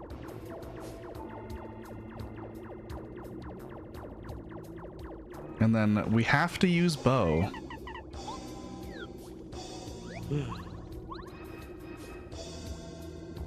Is that the thing?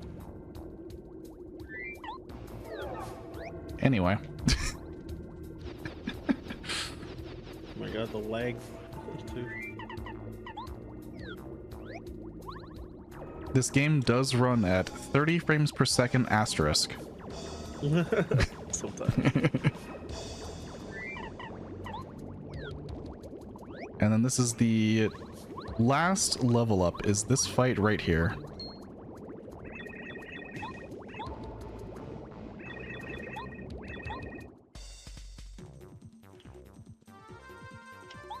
Ah, cool. Our final bit of experience. Besides the bosses that we're just not going to level up on. Does he run? He does not run. Rude. Is that a 50-50 also? I don't know the odds. The odds are very likely he runs away. Yeah, yeah, exactly. I was gonna say, I feel like it was like kind of rare that he stays when he's by himself. Yeah. Only the Chapter 8 Magic Koopas even can stay. The rest will always run away Oh wow. when they're left alone. Oh, okay. But the experience isn't so tight that you need him to run away. It's just obviously faster. Yeah. There are some routes where the experience is tight enough that it actually does matter that he runs away. But for I'm assuming that you don't rely on that in those categories. well, it would be like faster glitchless routes. Got you. Where you just the experience is too tight. Because if you level up on Junior or Bowser, then you're in for a pretty bad time. Yeah, that makes sense. I hope everyone enjoys this room. I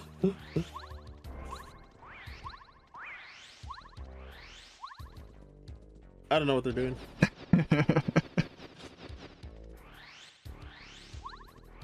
barely know the speedrun, and I can't see what's happening, so I don't know. Well, I made it through the first room.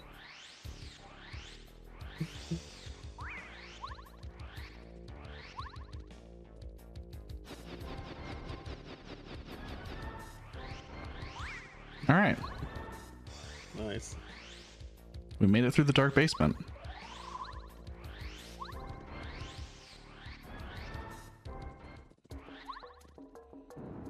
It was in fact dark.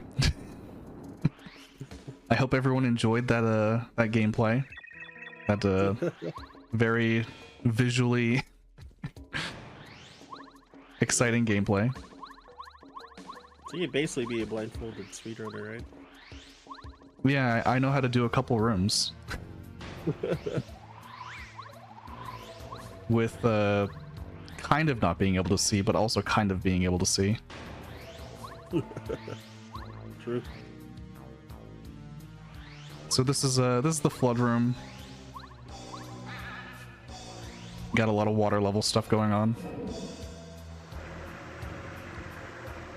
Yep. Flush the toilet. Yep.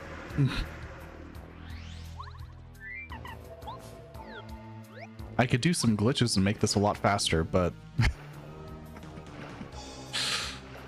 No, you can't. Not today.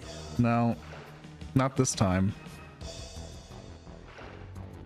Because you can skip having to blow up this wall up here, even do any of this. You can just grab the key right now. Word.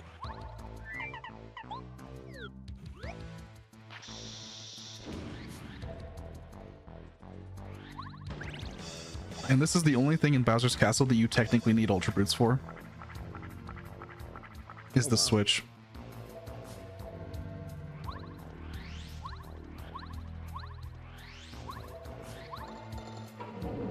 It is technically possible to beat this game with glitches without having the Ultra Boots.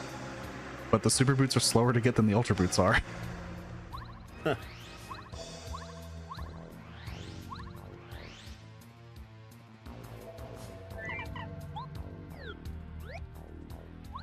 Yeah, that makes sense. Too. Yeah. Ultra Boots are just so fast to get. Because you just need Lackluster. Yep, yep. Down in the source instead of. entering Boo's Mansion, where you normally wouldn't be going to. Yeah, exactly. Alright, I'm going to be doing some pretty difficult platforming coming up here. So I'm going to be focused on that. We talked earlier about, in Chapter 1, how there was a invisible wall behind the cannons. There is a cannon room here, where there is no invisible walls behind the cannons. And we're going to be using that. At least attempting to. Yep. Who would have thought that 2 different speedruns in a row would have cannons? Technically, we have a different trick that is called cannonless, but... Oh crap! I thought that was the... Oh! Shoot, yeah, I thought this was the one. My bad. Okay. I was a little late on that one. I just need to hit the runaways. See, it's fine. Okay.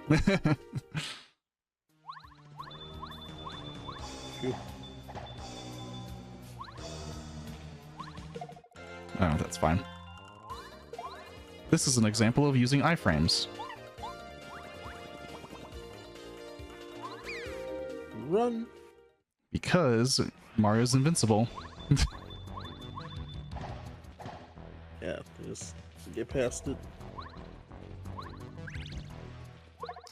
Okay. That bullet came very fast. Yeah, right after the other. Oh my gosh, missing out on all those star points. Just gonna wait. There we go. I got 1. Nice, nice. Okay. 2. Yeah, the second and fourth cannons are frame perfect jumps. Oh wow. The first one is pretty generous, and the third one is also like pretty generous. I'm just glad that I got a couple of them. Yeah, for sure. Because they're very difficult. I was getting 4 for 4 in practice. I was like, if I get 3, I'll be pretty happy. Nice. So half of them though. Kind of unlucky with this guy. I didn't lure him quite far enough. I might get another encounter here, unless he decides to ignore me. Okay. Oh well, we tried. That's fine. I just have to hit the heart block here, and we're good. We are almost done with what is known as Door 2 of Bowser's Castle. This ends with a long quiz. A long quiz that is the same every time.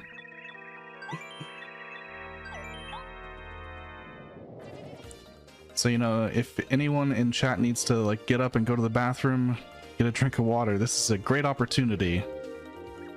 Because there are 5 questions and this takes a couple minutes.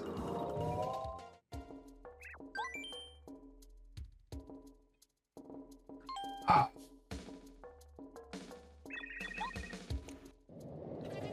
that's 1. Yep.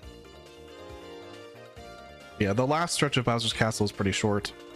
Not a whole lot can really happen before our boss gauntlet. It is kind of noteworthy that the closest save block to Junior Troopa is like many, many rooms away from the fight. It's in the that hub room after the second door here, and then you have to go all the way to Junior.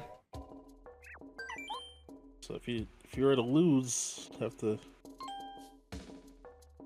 do a lot of hiking. Yeah.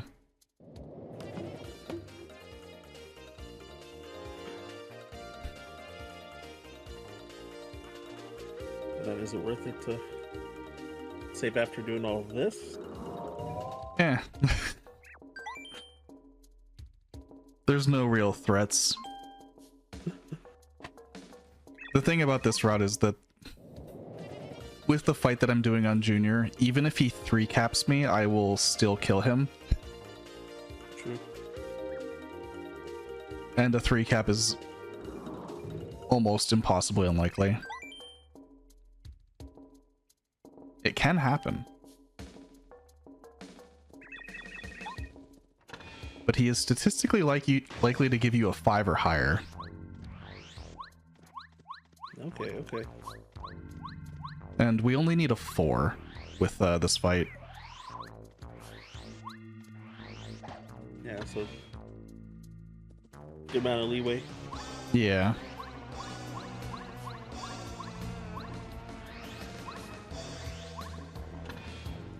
Let's see if I don't clip through this wall. Okay. It's happened a couple times where I've just like fallen through that wall.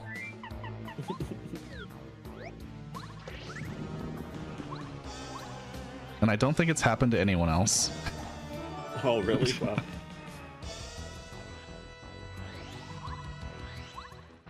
Alright, now Cooper has done his last job.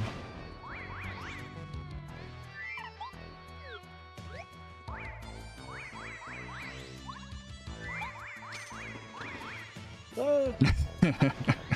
It's a little sketchy looking. No. Yeah, but Oh, whoa. This thing they recycled from passing your door. this deep into the castle, the music has built up all the way. Because like as you progress through the different Bowser doors, they add more instruments and stuff. Yep. So get that more intense guitar. Yeah.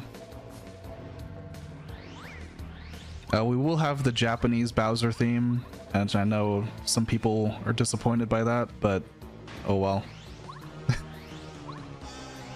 Uh-oh. Hey, we saved the princess. We did it. It's over.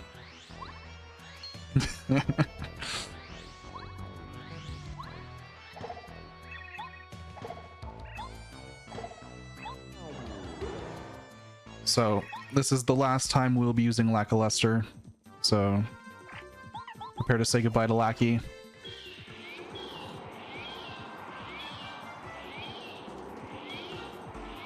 Let's say goodbye to those doppelgangers.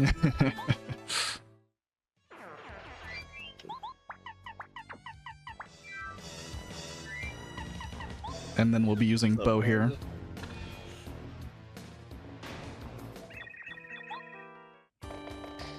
Also, that was not quite the final rebadge. We will be doing one more rebadge for safety. If this was, say, like a PB attempt, that would have been the final rebadge. Because we don't necessarily care about a safe fight.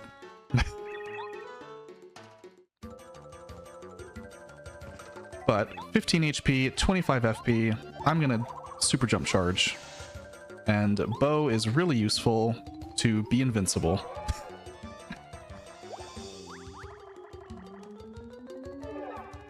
And then I think you might see where this is going. Junior does 7 damage if you block, which that's pretty convenient when you have 15 HP. Block 2, take 14.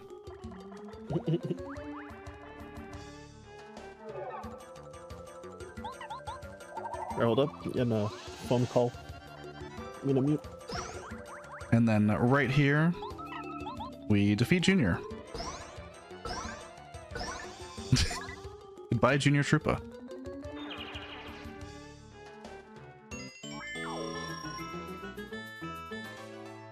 Alright, never mind. But hey, nice work. So Junior is done. And we have 2 FP at the moment.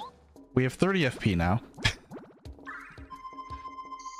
Using that jam and jelly that we picked up in the Crystal Palace. And hallway Bowser time. This fight can be anywhere from 2 to 4 turns, and it is purely RNG on how long it takes. Obviously 2 turns is faster than 4. but we need to get at least 2 5 bounces worth of damage to defeat him on turn 2. Jeez, good luck. And if we get double 3 capped, it's a 4-turn fight. I think if we get 3 capped at all and then don't get a 5 bounce, it's a 4-turn fight. But it's a pretty straightforward fight otherwise.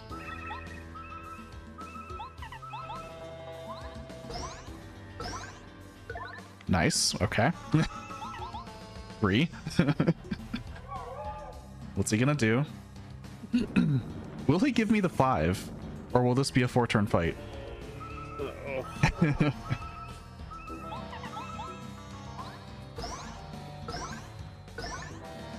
Nope. Alright, Bowser. Calm down. So, this is his Star Shield. It gives him a total of a few defense.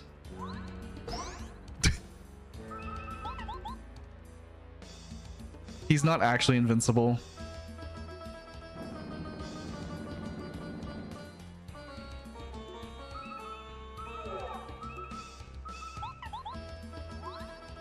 Goodbye, Bowser.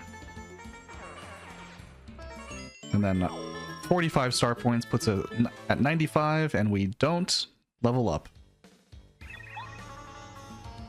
Which is exactly what we want.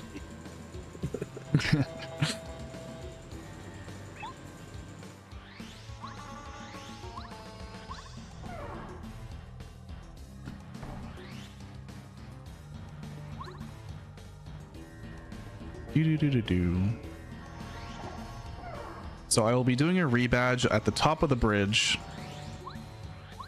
because there is a safety strat here. At 15 HP, manipulating peril on Bowser is just RNG. So, I mean, it's RNG in general because of his different attack patterns. So we can't really rely on peril if we want to be like safe about it. I've been saying uh-oh a lot, but sounds worrisome. Yeah, so we're gonna equip this HP plus to go up to 20 max FP or max HP, which will give us a little bit more leeway to just attack Bowser.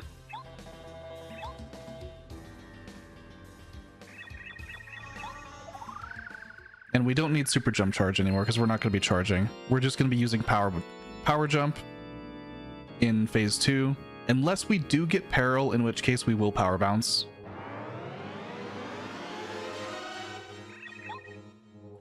I'm also going to bring up a calculator. Well, it sounds a little like okay, I won't say.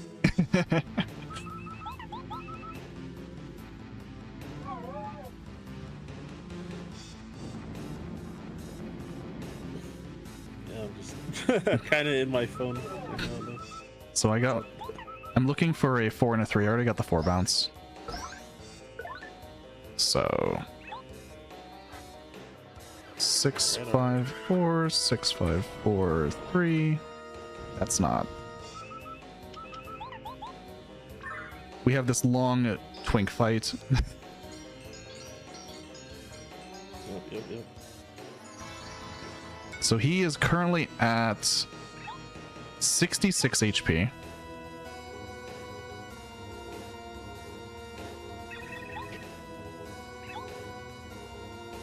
And as long as I block every single attack that Bowser throws at me and continue to use power jump and shell shot, he will die. So should be okay.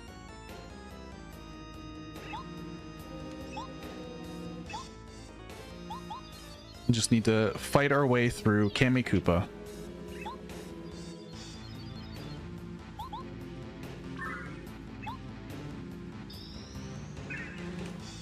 And we'll be using... Yeah, we'll be switching to Paracarry on turn 1 here. After we Peach Beam. And kind of just going ham on Bowser. The way that the math for this fight works out is... should set him up so that he can never heal. So we never have to worry about that. We have 2 life shrooms and a repel gel to work with. Yeah, since he heals for what, a big, like 30? Yep. And his healing threshold is based on his percentage HP relative to Mario's percentage HP. Oh, what? So the higher Mario's max HP versus his current HP, the less likely Bowser is to heal, which is why having 20 HP as your max is a little bit easier to work with for a fight like this. I see. Whoa, whoa, whoa. Complex math in my speedrun. Can't believe it. Yeah, so we'll be at 10 HP. So 10 HP would be what Mario is at after using a life shroom. Bowser would be able to heal at 25. So he would go from 25 to 30 at that point. Or 25 to 55. Mm-hmm. So we want to kind of keep that in mind, but it shouldn't ever really be an issue. Because we should get in a few turns of attacks before we're even like... Before he's even like low enough. And using a life shroom is planned in this fight. As is using a repel gel if you don't get barrel. Okay.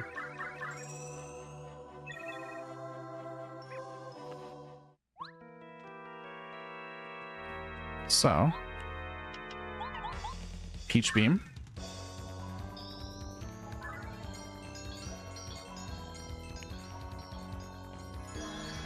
And say goodbye to Bo. Oh no!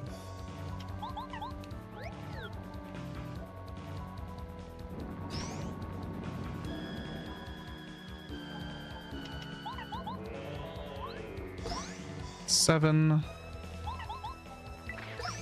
12.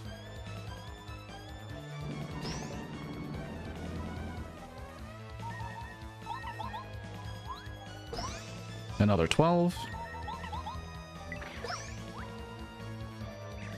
So he's currently at 42.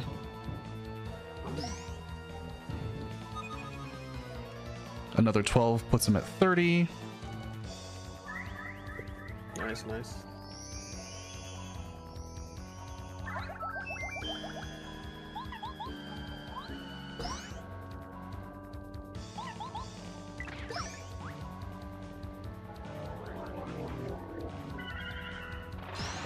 Okay.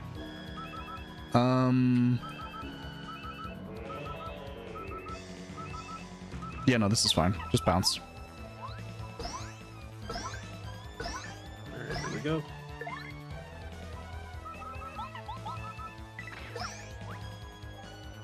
And then he shields. He should be at 5 HP.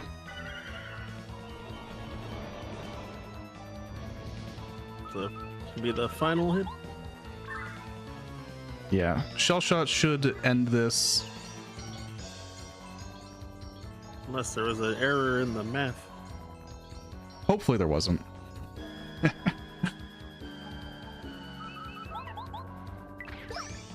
Goodbye, Bowser.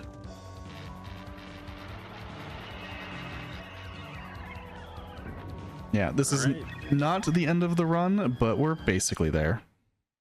Yep, GG. Preemptive GG. Preemptive GG, yeah. This will be a very high 349, which is honestly pretty good, especially for safe. Ooh, spicy. Because the safe fight there loses... The safe fight that I got, because I got Peril, it was actually pretty quick. But in general, that fight loses about like 45 seconds to a minute. Gotcha. But you typically also just don't get Peril. He did lightning on... lightning on turn 3? Turn 3, turn 4? That's really bizarre. Scary, right? Yeah, because you have to block that attack. If you don't block that attack, you're actually in danger. Yeah.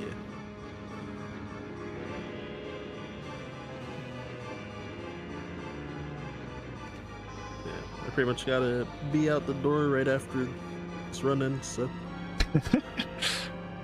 You got a 5 more minutes of cutscene here, where we can do everything we need to do. That's not talk about the run. Yeah, I'm like preemptively like changing my clothes already.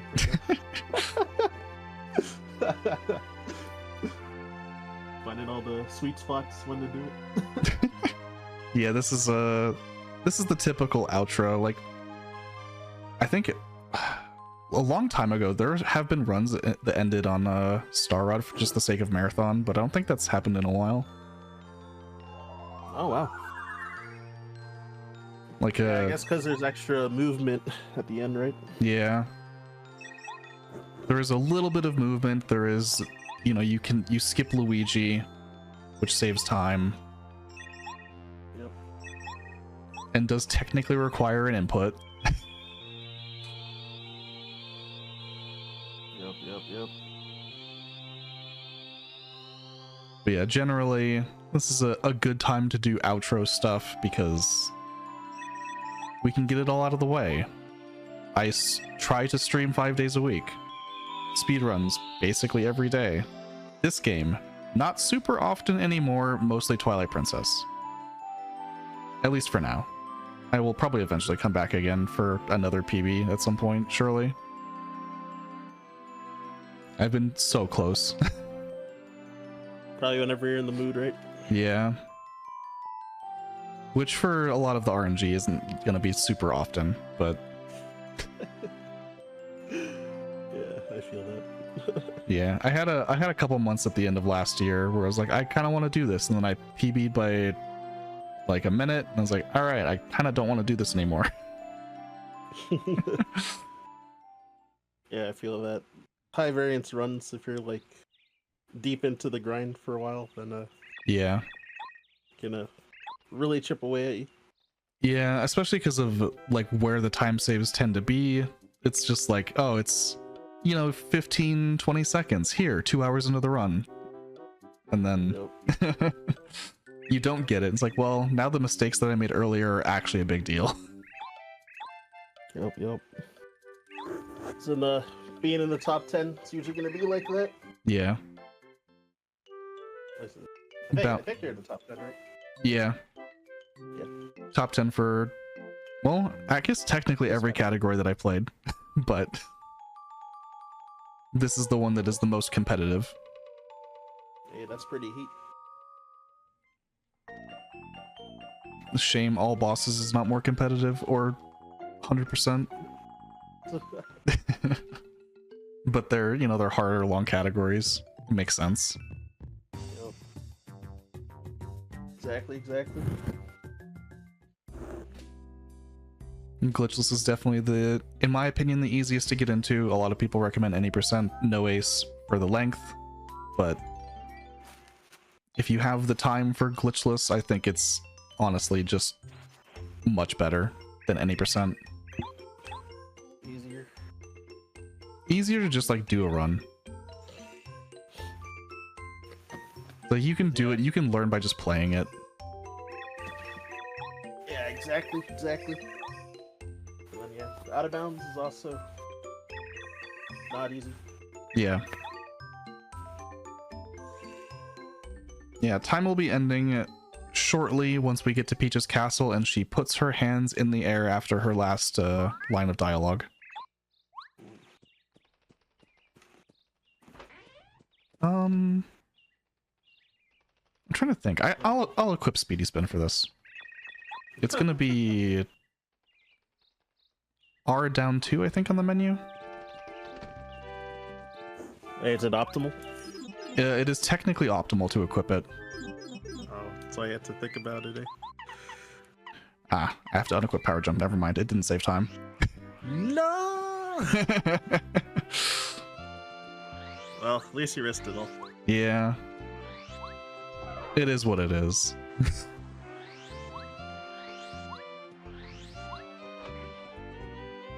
You know, basically only saves time if you remember the full menu.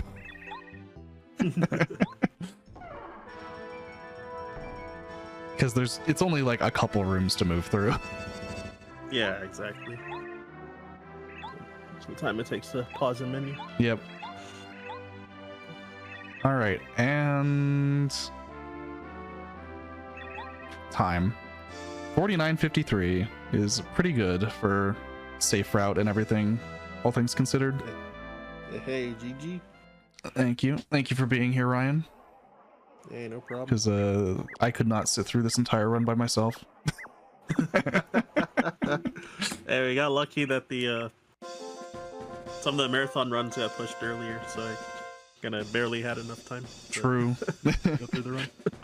Yeah, I will be back for the finale, which will be Twilight Princess, in a few days. So thank you all for watching, and I will hand it off to Tech and the next run.